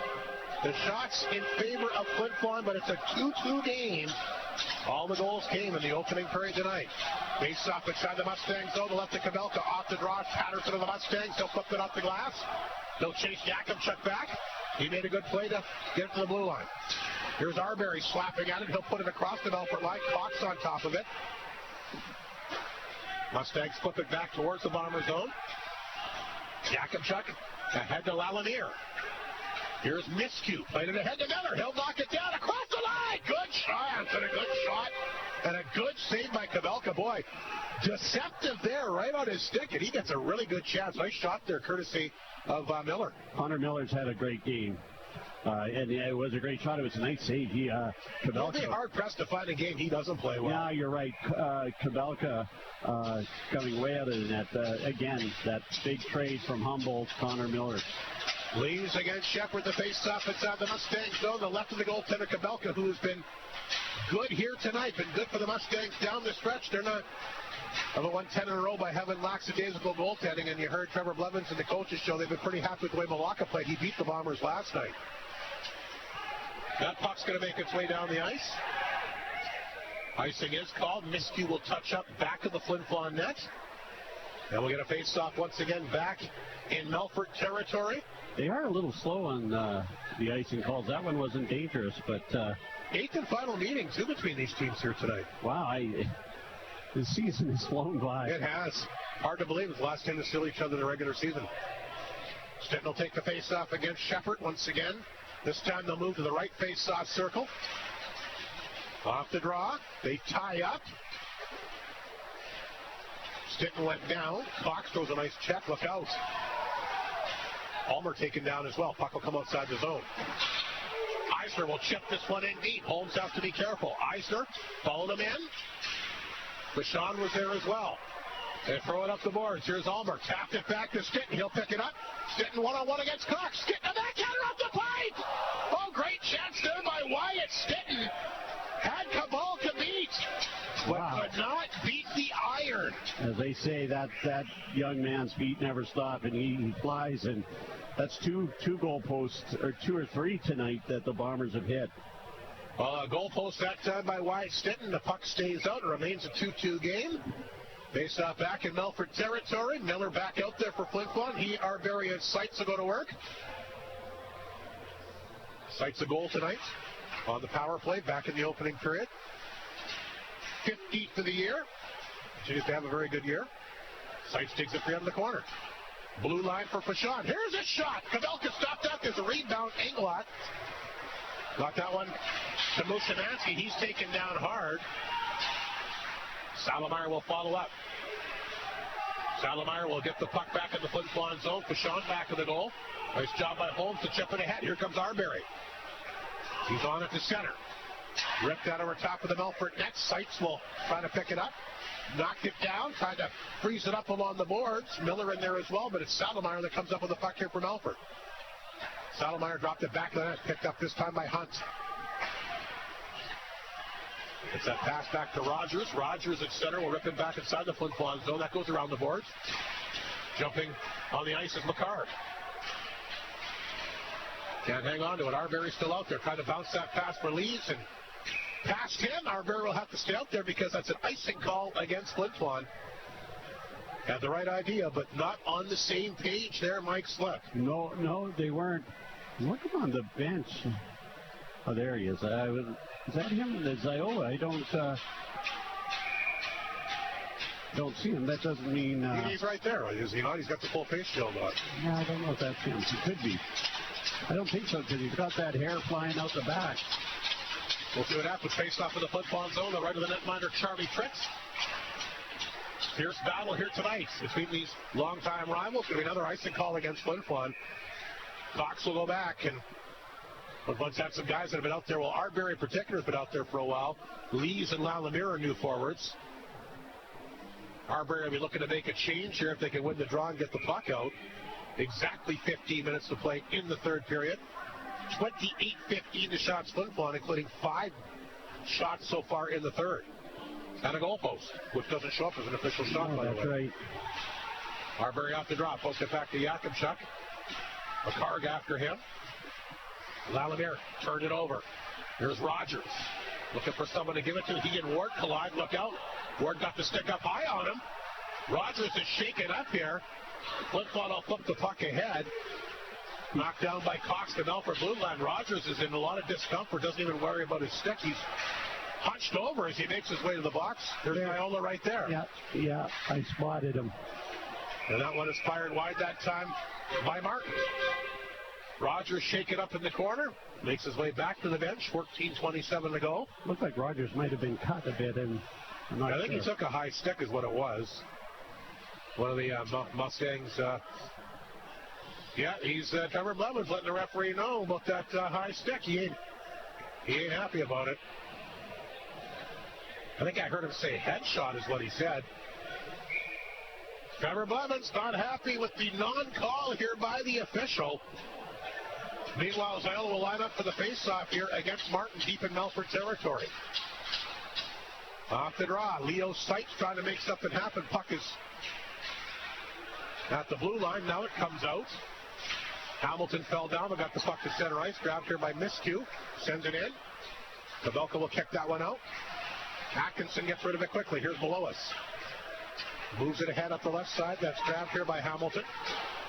Throws it in for Ziola. The speedster races in there. End up along the boards. Puck will squirt free back of the Bomber net. There's Miscue. Up the boards here to Seitz. Moved it ahead. Atkinson waits for it at center, and he'll flip it back inside the Flin Flon zone. 13:46 to go in the third period. Here's a stretch pass for Bree Hogan. The dress all over him. Puck will roll back in the Mustang net. Picked up that time by Binner. Binner.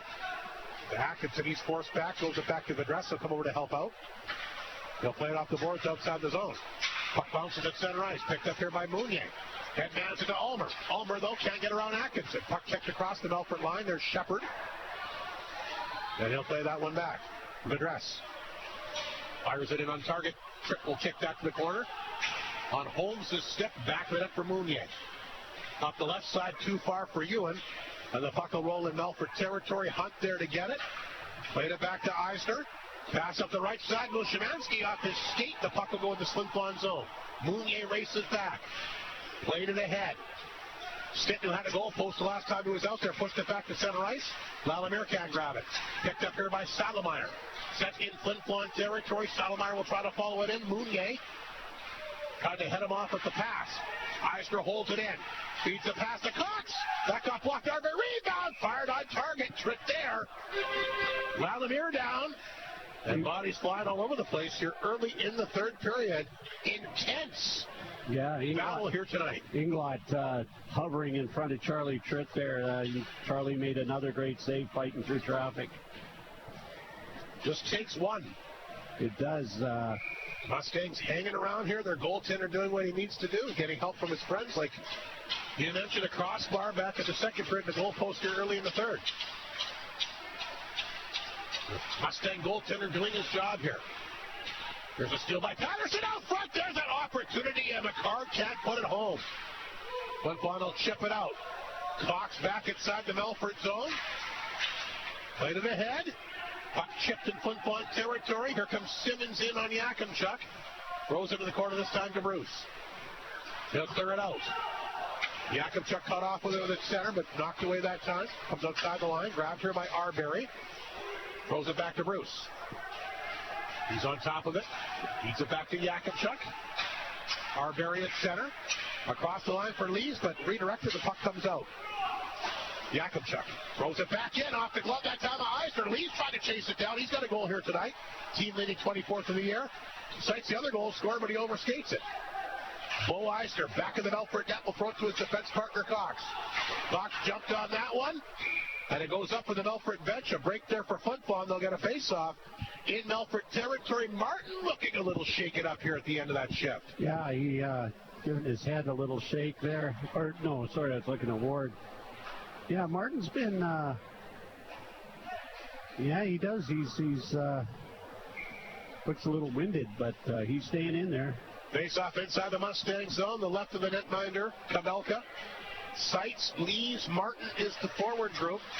Big face-off deep in Melfort territory. The Mustangs win the draw. That's Patterson, and he'll find Benner. Holmes just gets back, but turns it over. Mustangs will hold it in. Here's Ward back to the net. Just got rid of it. Lees up the wall. Can't get out. Patterson intercepts. Throws it back in. Ward knocked it down. Can't clear it out. Shepard on top of it. Along the boards to Patterson. Back for Shepard. Back in front of the net. They're trying to jam it in. Bitter with a chance. And Trick might be his best save of the game. The Bombers played rush and roulette in their own zone. The defense coughing up the puck here, not once but twice. How about 3 times here on this last sequence? They give Melfort credit.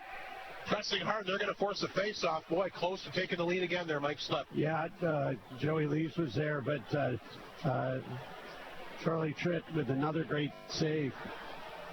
Okay, close the door on Binner there, the veteran. 10:52 to go in the third period. Mustangs know they just missed out on an opportunity there. But they'll get the face-off once again back in Flin Flon territory. Salemeyer, one of the Mustangs' top offensive players. He's missed quite a few games this year as well. Malois will keep it in. Bruce back of the net, knocked it down. Plays it out, nice pass outside the zone, but Stinton has to go off the tip of his stick. It's broken up by Atkinson back to center ice. Now we're going to get a penalty here against Vachon, I would think. He breaks the stick here, Mushamanski. Oh, he did not get a penalty. Kabelka gets taken down back of the net here. Runs into Stinton. Mustangs not happy about that. It's got to be there is no penalty. Stinton back out front. It bounces off over the top of the stick that time. And I can't believe there wasn't a slashing penalty there. Trent will come racing out of the net. Played it back to Ewan at center. You surprised by that slashing call there? I didn't see it, Rob. He snapped his stick right in front of us. Mustangs are odd. Trevor. Well, he's not the only one over there that's upset. I mean, that was a clear slash that was not called. He broke his stick right here at center ice. It's my favorite when Melfort comes to town. I could just watch Levy all night. He's awesome. Well, he has a right to be hot over that. Yeah, he sure does. Yeah, absolutely. 10-10 to go in the third period. Miller getting set for the face-off here against McCard. Off the draw. Cox will get to it for the Mustangs. Plays it ahead, McCard. Trying to come back up the middle for Simmons. Cut off that time by Mounier. And one gets it back. Here's Ulmer to center. He'll dump that one in deep. Cox is back. Cox fanned on it. Gets it ahead. Mustangs back on the attack. Here's Simmons. Up the left side. McCart cuts in. Didn't miss by much, boy. Boy, he looked like he had that low right corner labeled, and he just missed. Mustangs coming close here in the third period. They got the pressure on with Ziola stepping on the ice. 2 for him tonight. He'll get it back to the Bomber net. Looking for some support here, and finally Tripp will grab it and hang on. And Melfort starting to get some chances. Yeah. Starting to get their legs going here in this third period. Yeah, we got the timeout again, Rob. We'll take a break. All even right now, 2-2. The Mustangs taking a charge, though, here on 102.9 CFAR and FlinFlonOnline.com. Taking on the Bombers. Hud Bay is proud to be a sponsor of this Bomber broadcast. From donations for bursaries, hockey schools, clubs, community events, charities, and so much more, Hud Bay has supported our community with dedication and generosity, contributing to events and organizations. Hud Bay thanks the people of Flin Flon for their continued support. Fire on Ice, March 8th, right here. When you aren't having any luck ice fishing, try the fish shop at the North of 53 Co-op. Add their jumbo shrimp ring with sauce to your cart for that get-together you're planning. Make room for farm Chinook salmon fillets. Or if you're just looking for a snack, grab the pop 10 seconds or the shrimp variety pack. Try your luck with all the delicious options the fish shop has to offer at the North of 53 Co-op. You're at home there. Media timeout here. Bombers, Mustangs. Melfort's got the momentum right now there, Mike Slett. They sure do. They've come out charging this period. Bombers, though, with a Wyatt Stinton goal post, and so it's been a close one, though. Bombers out shooting in 7-4, but in the last few minutes, you're right, Rob, the Melfort Mustangs have really put the pressure on. We'll see if Flin Flon can make some adjustments defensively here. 9:26 to play in the third period. Mustangs come closer to another offensive zone face-off here as Ziola will get out there, take the draw here.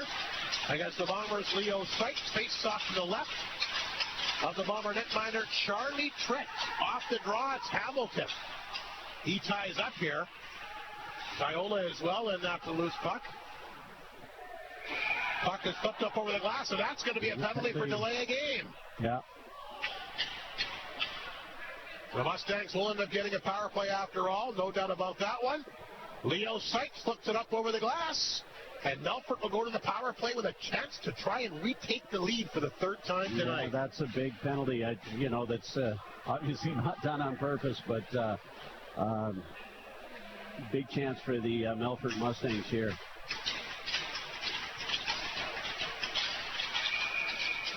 Delay a game to Sites. 9:16 to go. Flin Flon's hit 30 shots in the game, but are need to defend here. Salomeyer against Flin Flon bomber. Off the draw, comes right back to Cox, throws it back out front to Eisner. 2 minutes like for we said, he's got 8 power play goals to lead the Mustangs this year. He'll be the catalyst. That's 14 Sites. Miller for Flin Flon. He'll pick it up. 44. Can't get the puck out. Picked up here by Yakupchuk, and he'll fire it down the ice. By Chicken The belt to the save, and Cox will grab the puck. Flin Flon bomber penalty killing unit. Ranked second overall at 84.6%. The Mustang power play ranked 9th overall. Bombers need a big effort here on this Jim's Custom Doors and Windows penalty kill. It's the second of the game. Bo Eisner goes back to get it inside his own zone. Forced back in his own net that time by Lees. Now Eisner will take it. Eisner to his blue line to center. Dropped it back. Picked up by Mustangs. Feeds that over to the Mustang forward, Englot, and it's knocked away from him. Kabelka will play it ahead. Salomeyer has it, dumps it in. There's Bruce. Knocked it down and gives it away back of his own net. He didn't even take a look before he shot it there. Mustangs with the steal, fires it on target. Rebound. Oh, big save by Trick. Horrible giveaway by the Bombers in their own zone, but Charlie Trick bails them out. What a save. 2 good saves there. 42 seconds of the power play. Mustangs back at square one. You got to take a look before you blindly throw the puck away in your own end. Here's Ziola. Up the right side, back inside Flin Flon territory. Martin waited for it in the corner. Yakupchuk can't clear. Hunt holds it in, but he doesn't get any wood on it. The puck will come back to center. That'll force Shepard back. He'll get to it. He'll dump it back inside the Flin Flon zone. There's Bruce after it again. Nice job that time to hammer it off the boards down the ice. 12 seconds to go on the power play. And Hunt back to pick up the puck. One last goal here. Here comes Hunt to center. Sends it in. Puck rolls to the front of the goal. Power play over, and Tripp will make the save and hang on. The Mustangs 0 for 2, so the Bombers dodging a bullet there after a bad giveaway. Yeah, but Bombers did a great job at killing that penalty. The Mustangs didn't really get set up. They had a couple of chances. That was a big saves by Charlie Tritt, where it was one of them, 2 in a row. Yeah, he's been big when he's had to be tonight. Shots are 7-5, Flin Flon in the third. The Bombers perfect on the Jim's Custom Doors window penalty kill here tonight. Mustangs, though, like we said, have had the momentum here in this third period. They get the puck in front of the Bomber net again. That one jammed out. And Vedras and below us, both Mustang D-men are back. Vedras will pick it up. That'll be an icing call. And Flin Flon will get an offensive zone face-off. 6:59 remaining. 2-2. Yeah, game here between these two foes. Great game. McDonald's out-of-town scoreboard tonight. Estevan, wow, they blasted Melville 7-2. Yorkton an 11-1 win against LaRange. Battleford a late lead on Humboldt, 3-1 the third. That could sink the Broncos for the playoffs. And Warman trailing Kindersley 4-0 in the third. Kindersley needing this one tonight. So it's getting very, very interesting. But all in all, a big win for Estevan, who are going to leapfrog Melville and take over sole possession of 7th place. Yeah. It's Melville still has a game in hand on them, though. All the way down, except for the bottom 2 teams, the league is that close for teams making the playoffs. Salomeyer lines up for the face-off here in the zone. Flin Flon wins it back to Holmes. A quick chance. That got blocked with Shemansky. Off the shin pad all the way down the ice. Trent will come out to corral the puck. He'll leave it back in the goal here for Holmes. We're down to 6:44 to go in the third period. Here's Holmes. Back to Sites. Got enough of it to knock it in. Icing negated. Here comes Martin racing after the puck. Cox took it from him. Now Englot will get to it. He'll turn it back to center. There's Ward. Ripped it in. Stopped back of the goal by Kabelka. Mustangs has the puck. Plays it ahead. Ward got to it at center. Eisner on top of it, though. Melfort in prevent defense here, not allowing anybody behind them. Eisner back to the attack. In the Flin Flon zone, Ward reacted to that one good, but they'll hit the side of the press box here. The face-off will come back in Flin Flon territory. Bombers, of course, get set for the Battle for Stars. That'll be action next Friday, Saturday. I think it's a matchup that fans have been waiting for, well, pretty much all season. Yeah, you're absolutely right, Rob. I've been looking forward to it. Bombers haven't really had a lot of great chances. They had that stint in post and a couple in close, but not the only chance they've really had in the third period. Yeah. But all Melfort, Madras. There's a puck deflected, and Fashon takes his guy down. That could have been a penalty as well. Binner really shaken up. Flin Flon getting some real opportunities here in the third. Stitten will drop that back to Auburn. There's a chance. Oh, it deflected last second. Novelka going the wrong way, but the puck stays out. Puck lifted along the boards. There's Binner again. He's been a factor here in this third period tonight. Bombers trying to move that one ahead. Ewan trying to tap it, but Patterson will dump it back in. Ewan after it. Good job to play it ahead to Stitten. He takes a bump that time by McKenzie, but gets it back inside the Mustang zone. McKenzie laid it ahead. Back to the Bomber line, cut off by Yakimchuk. Here's Lalamier. Hamilton takes it from him, and he'll dump it in. 5:20 remaining here in the third period. It remains a 2-2 game. Here's Mounier. Up the boards to Arbery. Ziola cut that one off. Flin Flon will really want to keep tabs on him. Mustangs hold it in. That one fired wide that time by Belois. There's Yakimchuk. Up the wall. Mustangs keep it in. That's McKenzie. A great shift. Yakimchuk played it ahead to Lalamier. Lalamier up the right side. A little bit of room here for Arbery if he can catch up with it. Arbery trying to get back in position. Held in by Miller. Miller throws it on target. Kabelka kicks that one out. Rebound picked up that time by McKenzie. Lifted back down in Flin Flon territory. There's Mounier. Played it ahead to center. Lalamier will redirect it inside the Mustang zone. Cox cut it off. Here's Cox. Throws it back to Mushimansky to center. A lot of room. He'll take off. Ward, though, holds him up. Nice pass to center. Martin, though, can't get going. And they put themselves offside. Sykes crossed up. He called that a little quick. The Bombers didn't touch the puck. 4:19 remaining in the third period. It remains a 2-2 game. Let's take a number X. These teams battling it out here. 10302712. Eighth and final meeting here of the regular season. 10302712. Off the draw. Eisner patting on it. Got it back to center. Mushimansky can't grab it. Breho does. Throws it in. Took a funny hot game right out front.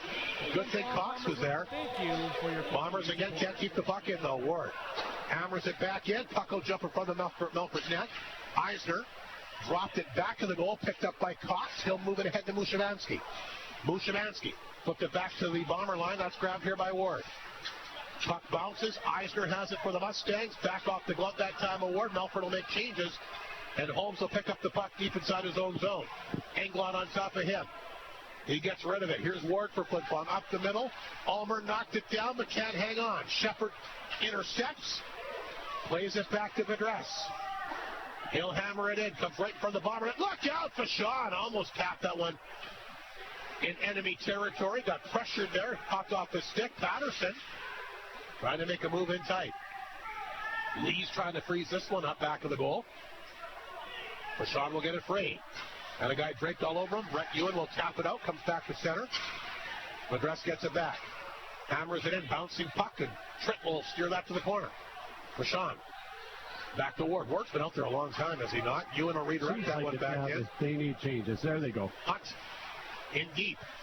McKenzie just gets away from Stitten. Throws it back to the net. Stitten still in there trying to wreak havoc. McKenzie will pick it up for the Mustangs. He's been good for them here in the third period. Gets it out nicely to McCard. Flin Flon cut it off. Arbery shift it back in. Big collision there with Madras. Stitten will pick it up inside the zone. Throws it in deep that time for Lalamier. Ziola takes it from him. Here's McCard. He'll flip it ahead. Knocked out at center ice by Bruce. Comes back to him again. Lalamier. He'll flip it in and go off for a change. Kabelka will come out. He'll drop it back to the goal. Here's Eisner. Eisner lifts it up the ice. Bruce knocked it down. Englot, though, offside Melfort. 2:11 remaining in the third period here. Bombers Wyatt Whitby for him. It is. The Bombers having a hard time penetrating the offense. They haven't had any offensive at all. Typical Melfort Mustangs. stopping them at the blue line. That's sort of like the old trap, Rob. Yeah, they're playing. I mean, the Melfort has been on the attack for pretty much all the entire third period. One goal post by Stinton, but the only really good chance in tight. They'll hammer that one in. Kabelka's got it. It's a good boost for Flin Flon as they're going to get an offensive zone faceoff. Absolutely. Yeah, it's sort of like the Minnesota Wild back in the Jacques Lemaire days. Aren't you thinking of New Jersey, the Devils? The Devils, they're the ones that kind of patented that whole trap. That's where it all came Minnesota was famous for playing it. Face off inside the Mustang zone. The right of the goaltender, Kabelka, has had to make a lot of saves here in the third period. There are 9 shots, but most of them have been dump-ins. Flin Flon wins the draw, comes back.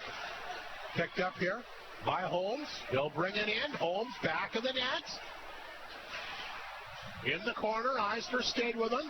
Moose Szymanski lifts it along the wall. Knocked down Yakupchuk. Spins, fire, shot, rebound. They can't get it to go. Good chance by Holmes again. Ash Holmes has played a very good hockey game tonight. I totally agree. He's been very, very fun to watch. 1:47 remaining in the third period. Great game. Bombers, Mustangs, 8th and final meeting of the regular season. Will they meet in the playoffs? Will they meet in the first round? It wouldn't surprise me. It wouldn't surprise me. I think Melfort's going to finish higher than 8th, though. Yeah, I do too. But the way the Yorkton's coming, could they catch Flin Flon? They won again tonight. They scored 11 goals. Lees against Shepherd. That Yorkton team was good. Holmes forced back to center ice. They took it to Nipwin pretty good last night. They beat Nipwin 7-2 last night. So the Yorkton Terriers right now, I don't know if there's anybody that's more excited about the postseason than them and the way that they've played here, really, the last month of the year. Puck is lifted back down the ice inside the Flin Flon zone. Icing again. Holmes will touch up. We're down to 123 remaining. It's a big face-off. We talked about big face-offs earlier in the game. Big face-off right now. Huge face-off. Yeah. We want to get some goal scorers out there, I think, but then again, you have to play defense. Well, Miller's out there. Miller, Martin, and Seitz the forward group. Miscue and Fashon on the back end. Shepherd all set for the face-off here to the left of his netminder, Kabelka. Deep in Melfort territory, off the face-off. Seitz fires it. There's a chance. Kabelka the save.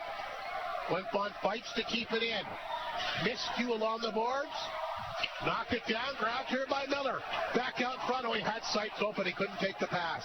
Seitz back out front. Kabelka got his stick down. And that's a big factor because Patterson will pick it up and he'll skate away with a minute remaining here in the hockey game. Patterson brings it in deep. Miscue cut it off. Up the boards. Here's Seitz. To Martin at center.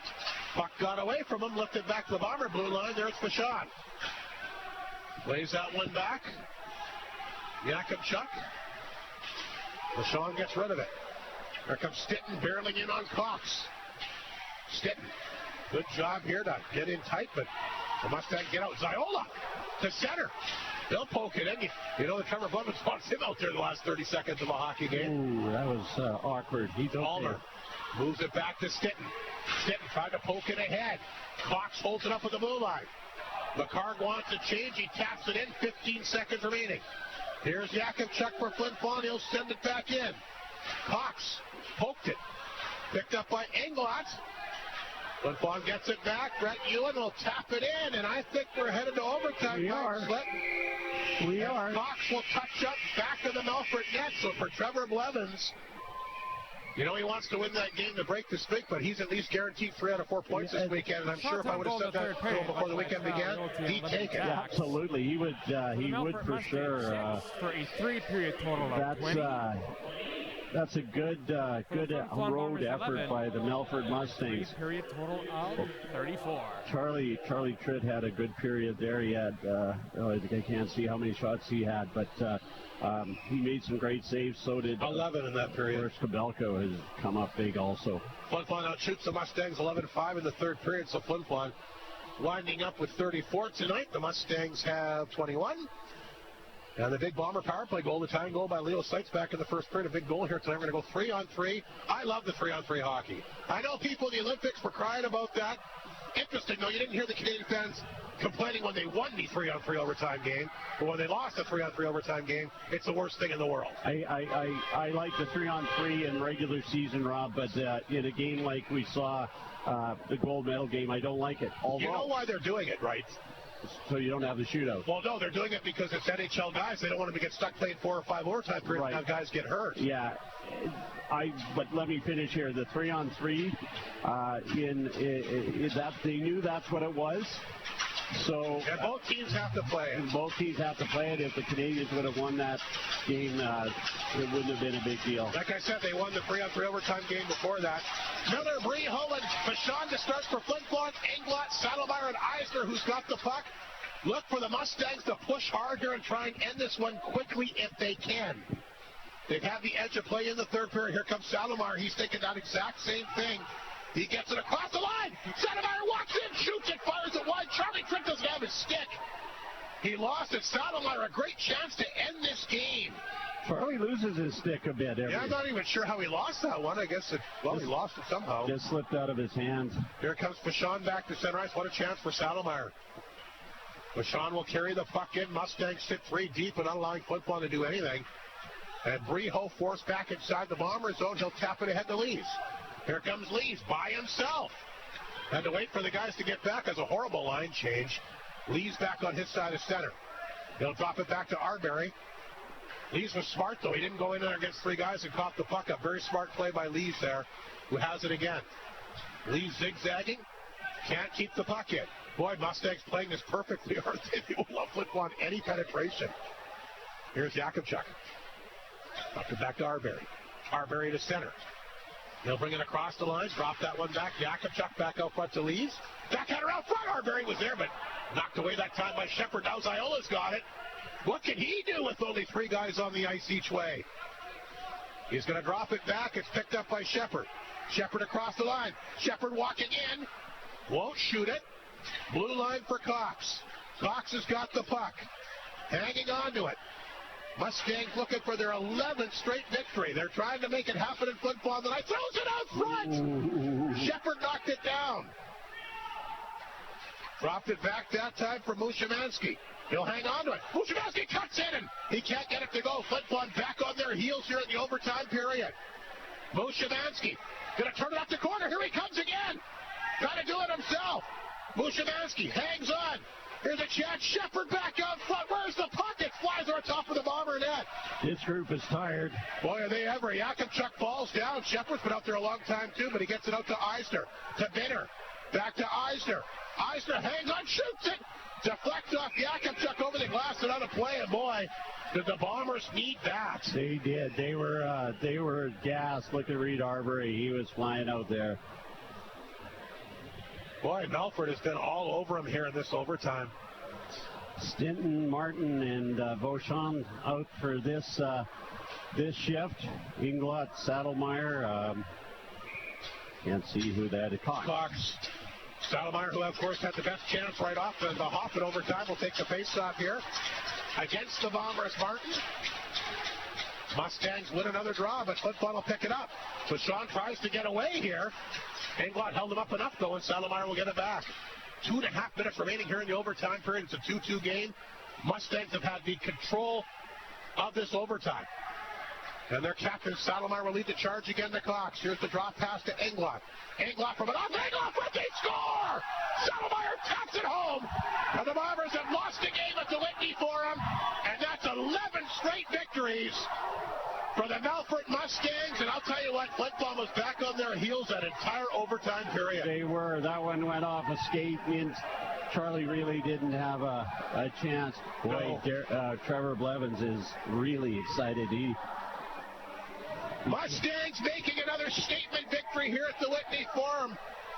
And if you're Flin Flon, you don't want to play them in the playoffs, do you? No, you don't. You know, I'm thinking as this game ends that losing isn't always a bad thing, Rob. No, I agree. I totally agree with you. Mustangs hanging out at center ice. They're letting the Bombers know about this big victory here tonight. That'll obviously be fuel for the fire if they could meet in the postseason. But this is usually the time we see the Bombers line up at center ice. Not tonight, Mike Slip. The Mustangs, they are here at center ice. They're cheering, they're pumped up, and they're excited. And they are the hottest team right now in the SJHL with 11 straight wins. Bombers not happy. They're letting them all have it. But the Melfort Mustangs coming right back at it. Big victory for Melfort in overtime. The winning streak for the Bombers is over. And it continues for the Road Warriors at Melfort tonight. They take both games against the Bombers in this home-and-home series. You can't blame penalties that game, Rob. No. They got some calls in their favor, actually. The referees let things go for sure. We'll take a break. We got a lot to get to here tonight. But it's a big victory for Melfort. It'll be a happy ride home for them. No, they're happy already. They're very happy on their way home as well. They're very happy. Full marks to Trevor Blevin's crew. They get her done tonight. 3-2 the overtime victory here in Flin Flon on 102.9 CFAR and FlinFlonOnline.com.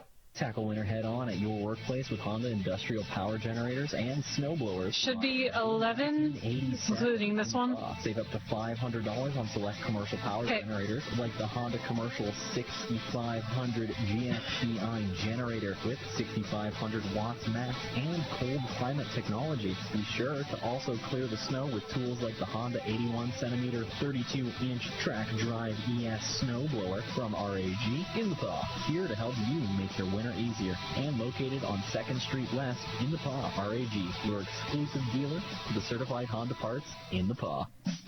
Life is sweet when you upgrade your home with Maytag's Kitchen Suite Savings at Creighton Furniture and Appliance Center. You can save $150 when you purchase any 2 qualifying Maytag major kitchen appliances, or go all out and save an additional $300 when you purchase 3 or more select Maytag kitchen appliances. Transform your kitchen and take advantage of Maytag's Kitchen Suite Savings event at Creighton Furniture and Appliance Center ending April 1st.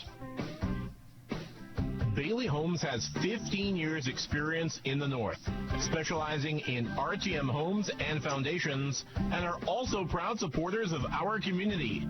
They are so thankful to Flin Flon and the surrounding areas for supporting them all these years.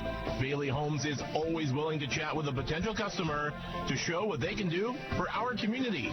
Your trusted builder in the North. Visit bailey-homes.ca. Time out. All right, guys, look at the whiteboard. We're going to do this, and then we're going to do that. Jones, what are you eating? There's 5 seconds left in the game. 5 seconds left. All tied up here, folks. Both teams getting ready for the face-off, and Jones has a piece of Jack Lynx in his mouth.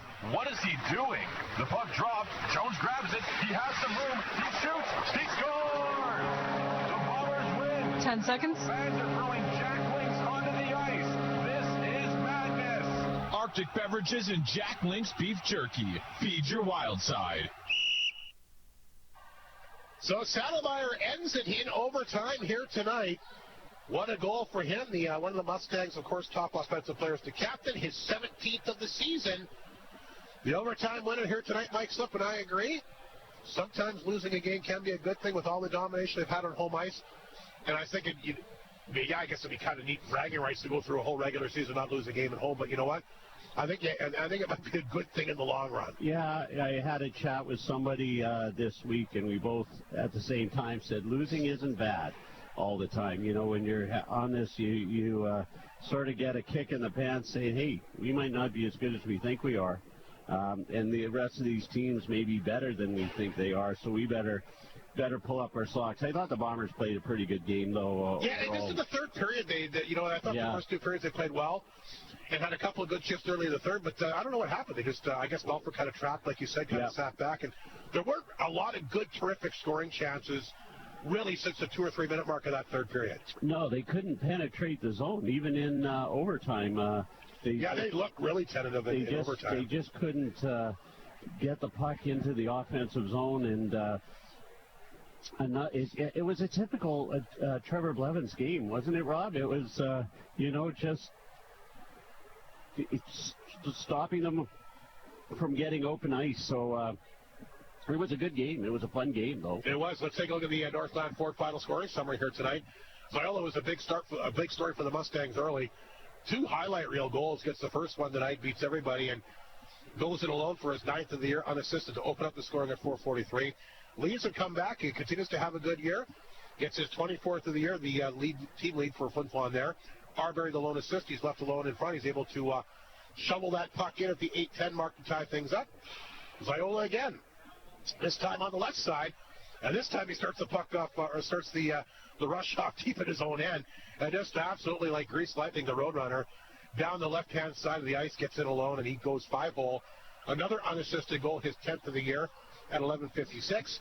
Bombers have come back to tie things up. The only specialty team goal tonight, a power play marker from Leo Sykes, his 15th for Sean and leaves the assist.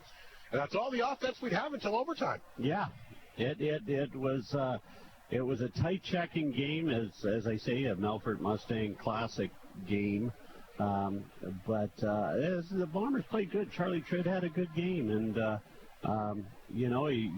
Bombers hit 2 or 3 posts, and 2 that I know of. Yeah, it might have been 2, but they were like hard posts. They weren't on the outside or anything. So it could have gone either way, but it went the way of the Melfort Mustangs. Saddlemeyer in overtime. Yet remember, he had the chance right off the hop when Tritt lost his stick and he ripped it over top of the net. He gets a second chance, and players with that, obviously that great offensive capability, not going to miss the second time. He doesn't. A great feed from Englot. He taps her home. 17th of the year for Saddlemeyer. 2:44 of the overtime period, and the Mustangs have won 11 games in a row. Yeah, what a comeback for the Melfort Mustangs this season. It's just incredible, really. Could they catch Weyburn? They're only 6 points behind. It's all close down there, yeah. Rob. Down there, they're not that far behind. So, just another great, exciting SJHL season coming down the wire here. Absolutely. So that's the Northland Ford final scoring summary. Mike itching to get to his post-game awards. We'll take another break, come back. You're really on top of this. You're really you love these post-game show awards. No, I don't. But it's something I accept to do. I can hardly wait to see what you come up with. I know tonight. this one's going to be interesting. It will be. We'll take another break. Come back with your post-game show awards next here on 102.9 CFAR and FlinFlonOnline.com. We usually say finger licking good, right? Yeah, it flows so nicely. How about Correct. KFC finger dipping good? Aw, man, I haven't dipped since the 90s. Not that kind of dip. The fiery supercharger, the tangy Carolina honey mustard, the sweet southern plum, or the savory buttermilk ranch. Perfect for popcorn chicken, the famous chicken sandwich, even original recipe, or fries. I gave up dip, so I'll just go with a large gravy. Whatever flavor you're into, just know that KFC is finger dipping good. Northland Ford proudly supports the Flin Flon Bombers throughout the SJHL season.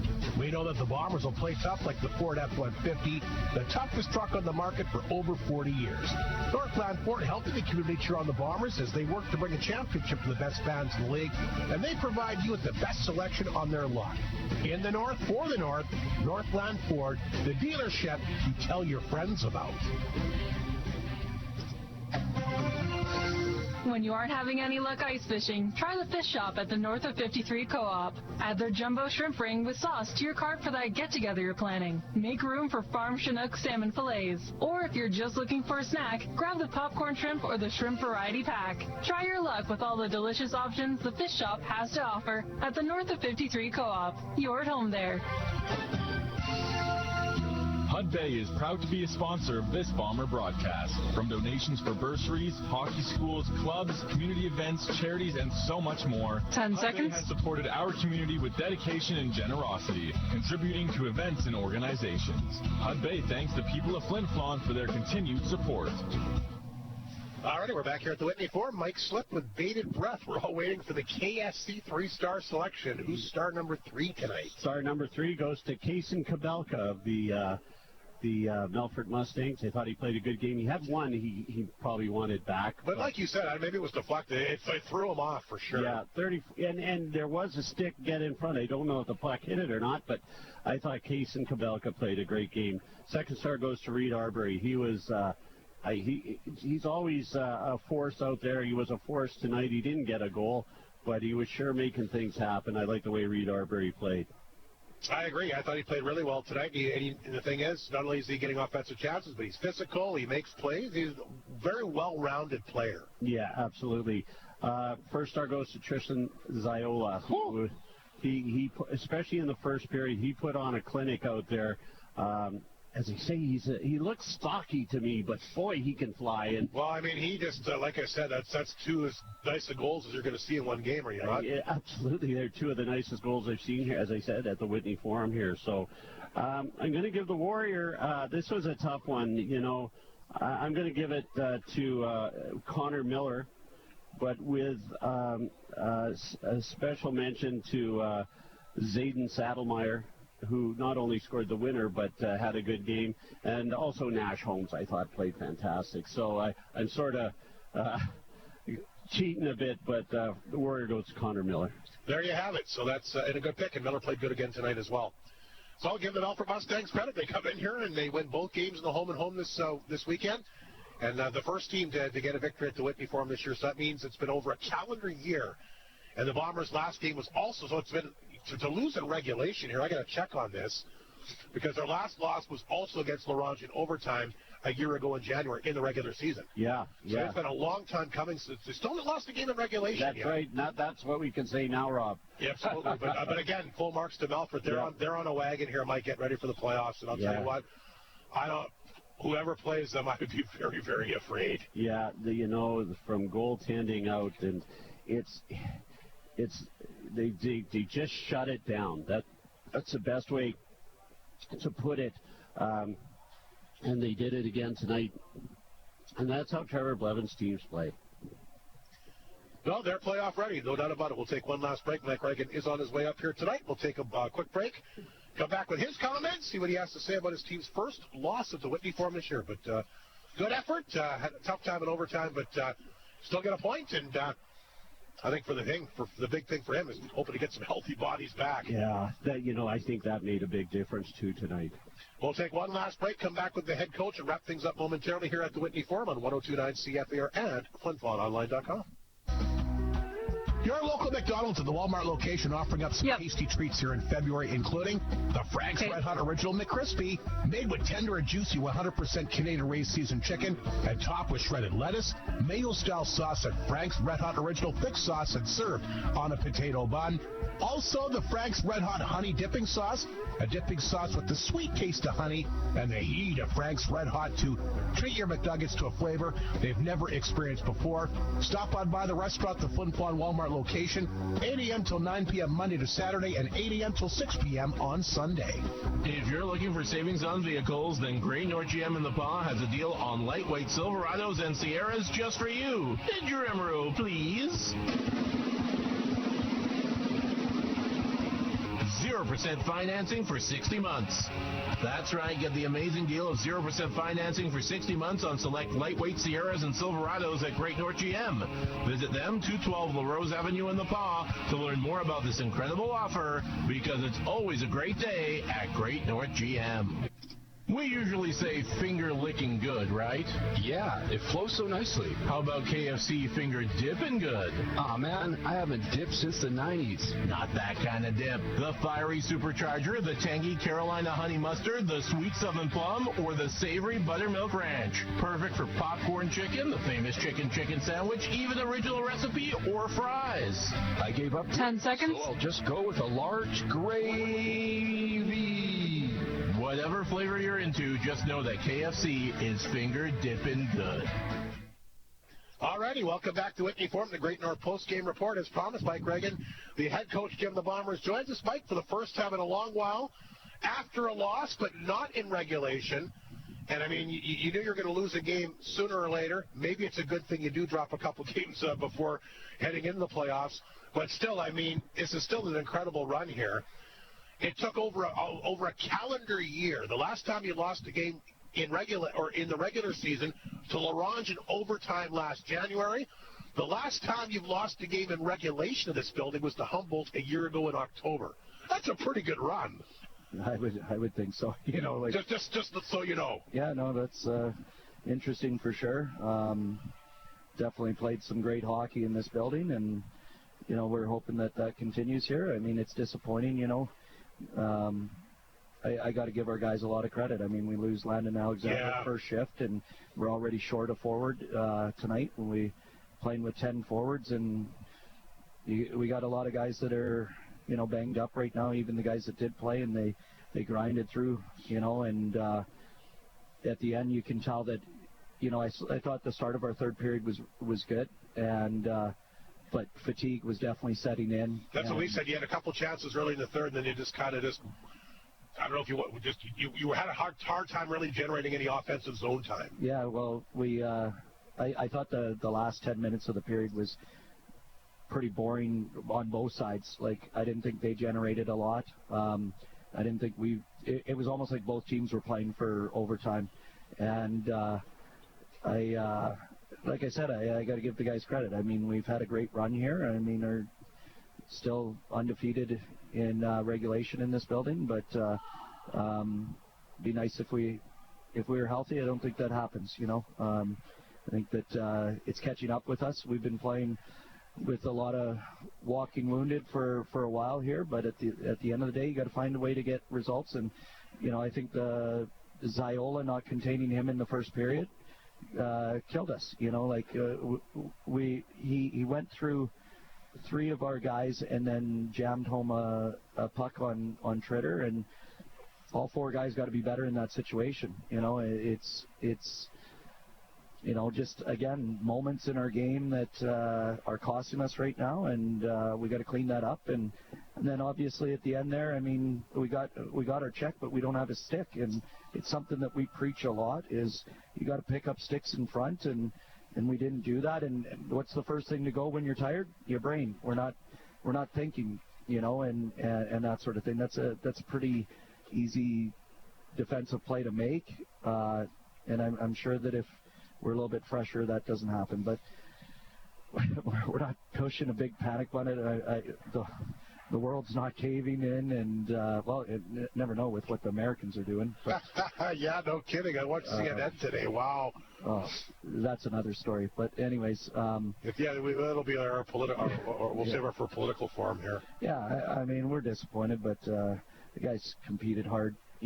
So is that the case? Maybe in over. I thought you looked tentative in overtime. Was it fatigue, Mike? Is that what it was? Well, we had one line that was out there that was caught out there for a long stretch of time, and at that point you're just in survival mode, and they were able to get a deflection or get a whistle and obviously get the change in that, and I think that again I just think fatigue set in for us, and when you're tired, you're not thinking clearly and not popping into pockets that you need to. And, that's the way it goes. Well, Mike, again, like I said, I mean, you were bound to lose a game. Over a calendar year without a loss is pretty good. Yeah, no, we'll take that any day, Hardy. I mean, the way we've played here is phenomenal. And I think that we've got a great team. I think our biggest concern right now is getting healthy.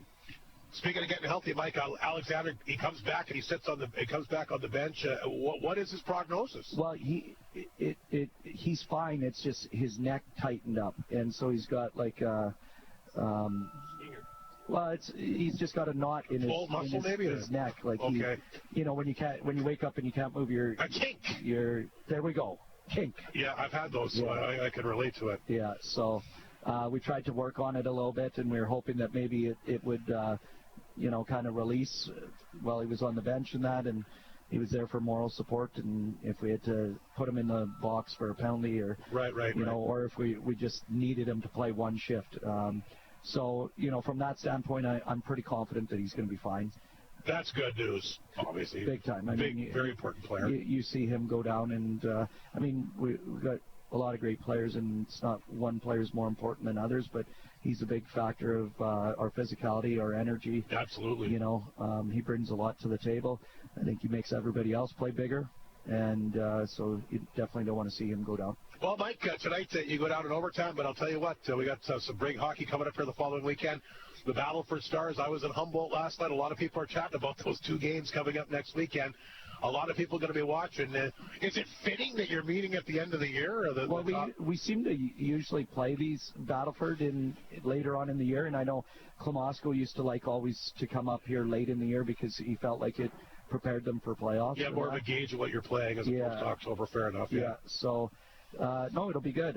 Like I said, I just hope we can get healthy. That's the biggest thing. I think the guys need some rest here. It was very taxing this weekend on a lot of bodies. So, we'll probably give them Monday off and try to have a little bit of fun as a team and do a team builder on Monday and get back to work on Tuesday and hopefully have a couple more guys in the lineup for Friday. Yeah, that's what I was going to ask. Not to put you too much on the spot, Mike, but there's still some hope. Maybe we'll see some return to some guys next weekend. I'm pretty sure that we'll see Knutson. Okay, that would be a big factor, obviously. I'm fairly confident that we're going to see him and maybe one other guy, but we'll see. Do we see Marsden before the year's over, Mike? I don't know. I think he's a little bit further off than we thought he might be at this point. Like, he's going to start practicing next week. Right. He's been on the ice by himself, but I think he's going to start practicing next week. But we'll see. I still have to talk to him and see how he feels after the weekend and that. So I would be very shocked if we saw him in the regular season. Fair enough. I've seen him around. Thought I'd ask. Yeah. No. I mean, he wants to be in there. There's no question about it. But we got to make sure that he's 100% healthy. Sounds good, Mike. Thanks for coming up. And you still have you're still unbeaten in regulation, so you can still use that. Yeah. We'll be fine here. We don't need to panic in Bomber Nation here. We'll be Tell fine. this guy that. Yeah, I know. I saw him sweating and it was dripping on the ice. And we're good. We're good, everybody. Thanks for coming up, Mike. Enjoy the rest of your weekend. Yeah, thanks. That's the head coach of the Bombers once again, Mike Regan, as we're going to wrap things up with the McDonald's out-of-town scores. And like we said, that's a big win for the Estevan Bruins here tonight, who they're a tough team to figure out. Some nights they look really, really good, but some nights they don't. And they came up with a big effort. They knocked off Melville 7-2 tonight. So Estevan, like we said, have now taken over sole possession of 7th place. Melville still has a game in hand, though. Boy, Yorkton just rocking LaRange tonight, 11-1. Tough year to be an Ice Wolf, but Bob Beatty's back doing his best. Battleford has won, so Battleford will keep pace with Yorkton. Yorkton is second overall. Battleford will stay 1 point behind them. The Terriers do have a game in hand. Kindersley, they're still in this playoff hunt as well, but they really need some good things to happen. A 5-1 lead on Warman late in the third period here tonight. Pretty much going to do it for our broadcast here. Mike Slip, any closing comments before we sign off here at the booth tonight? No, just a really exciting hockey game, and congratulations to the Melfort Mustangs for ruining the perfect season in the Whitney Forum, but not surprised that it happened. And Mike Regan is exactly right. No need to panic. This is a great hockey team. He's built this team to cover for injuries. They're in a bit of an injury slump right now, but they're going to get some guys back. Good to hear about Landon Alexander. Absolutely, yes. Yeah, that's the best news of the night. Yeah, and that makes sense. That's, you get that neck and you wonder what's wrong, but I know exactly what he's talking about, the knot in the neck, and so that's good news. Absolutely. So the final score once again, the Melfort Mustangs 11 straight victories as they come into Flin Flon and win this one in overtime tonight, 3-2. Landon Settlemeyer, of course, the overtime hero. That's going to do it for our broadcast. A big thanks to Mike Slip, once again, color commentator tonight. Our thanks to both Mike Regan and Trevor Blevins before and after the game. Our Creighton Pizza player profile again. Congratulations to Pierce Yakimchuk. He is the Flin Flon Bombers RBC Community Ambassador Award. What a great kid he is. So congratulations to him on that fine honor. Great to catch up with him in the opening intermission. And, of course, Darren Schwartz, our Flin Flon Bomber legend tonight, still has the record for that might never be broken. 65 goals in a season. Geez, that's incredible. Did that back in the 87-88 year. 65 goals just the 1 year, but a memorable one for him. Anyway, great to catch up with Darren. A big thanks to him for joining us tonight. Part of our Bomber Legend series as well. And, of course, Ray, our operator-in-chief, back at CF Air Control. The final score, the Mustangs 3, the Bombers 2 in overtime. Good night from the Whitney Forum.